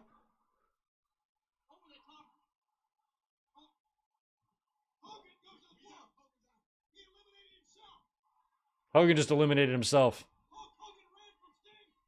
Oh, and Sting hits the Giant. I can't believe Sting hit the Giant, but the crazier question is how did Sting grow a foot?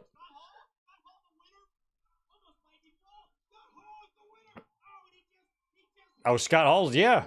What a flat finish. I don't even think the crowd realized that Hall won.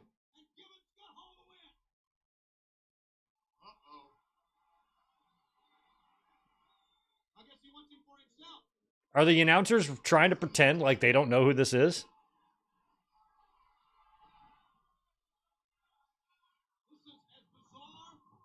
Since when is Sting bigger than Scott Hall?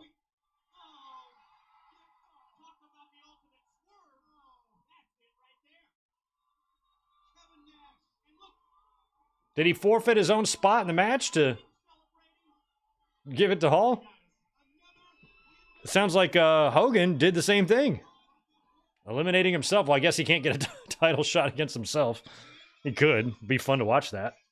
Can't be any worse than any of his other matches. And he just hit DDP with a neck breaker on the floor for fun. Hogan's moving around pretty good. The way he's rolling around, dropping neck breakers on the concrete.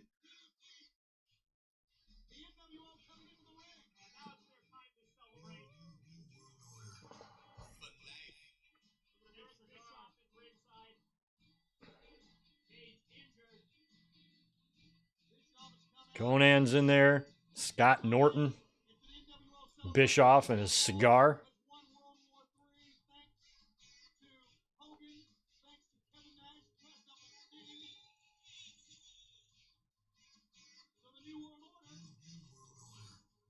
And Scott Hall gets the Super Brawl title shot. I don't even remember that. I'm guessing it's Sting. After Sting beats Hogan, how long does he keep the belt for?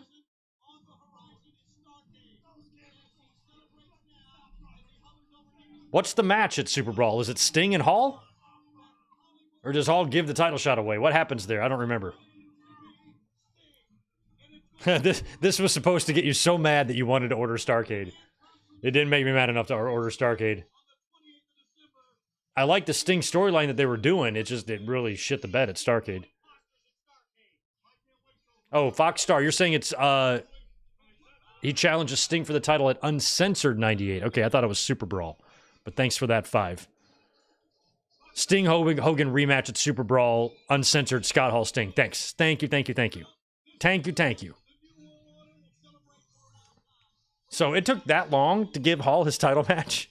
That's longer than the Mania and Rumble gap. It's twice as long. Oh, wow. All right. Well, we finally knocked out a World War III, y'all. I'm very happy about that. Right on. Thank you for watching this one. We're going to do a Survivor Series next Sunday. I'll pick one. Or no. Yeah, we'll be here. There's no pay-per-view. I'll be here for that. I'll pick one, probably Survivor Series 1994, but I'll look at some other ones and think about that. Also, tomorrow, if you are a channel member, I think the plan is to do a Saturday night's main event watch-along prior to Raw. So I'm going to pick an episode. I got one in mind. I'll put a link up for that tonight, and we'll do that tomorrow afternoon. I'll probably go live for that. 6:30 Eastern, 3:30 Pacific. I got some stuff to do in the afternoon, so we'll do that about an hour and a half before Raw starts. It'll only be an hour show, I think. Or all those run, just 1 hour. So we'll be able to be done a good 30 minutes before Raw starts for those of you who are going to watch Raw. So we'll put that up tomorrow, bust out some members-only content for you guys. And I think I'm probably going to be here on Wednesday night as well. My work duties on Wednesday are kind of during the afternoon. So I should be home to watch Dynamite. Maybe not do a watch-along, but maybe we come up and do a podcast review and knock out some Full Gear predictions, things like that, Wednesday night. That might be a plan. So, yeah, I'm going to formulate my plan here, hit you with some links this week, and, yeah, we'll have some fun. In the meantime, subscribe. Say hello to our man, Tito. If you have not hit the thumbs up button yet on your way out the door, please do that for me, and let me knock out the super chat from Fox Star Killer, who is hitting us with 10 more here at the end. Thank you for that, dude.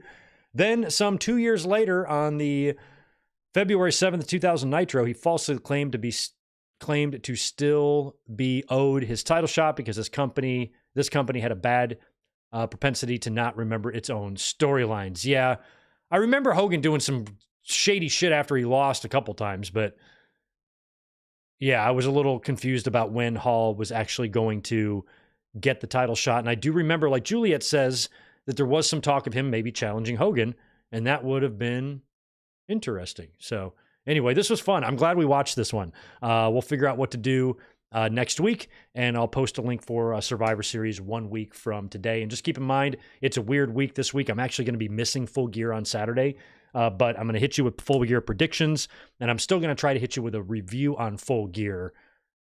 I just have to put all that together in my head and also figure out when we're going to be up here for a podcast. Lots to figure out. That is my job tonight. So if you're wondering what I'm doing, it'll be that. You guys have a great rest of your Sunday evening, and I will be catching you tomorrow, if you're a member, for some Saturday night's main event.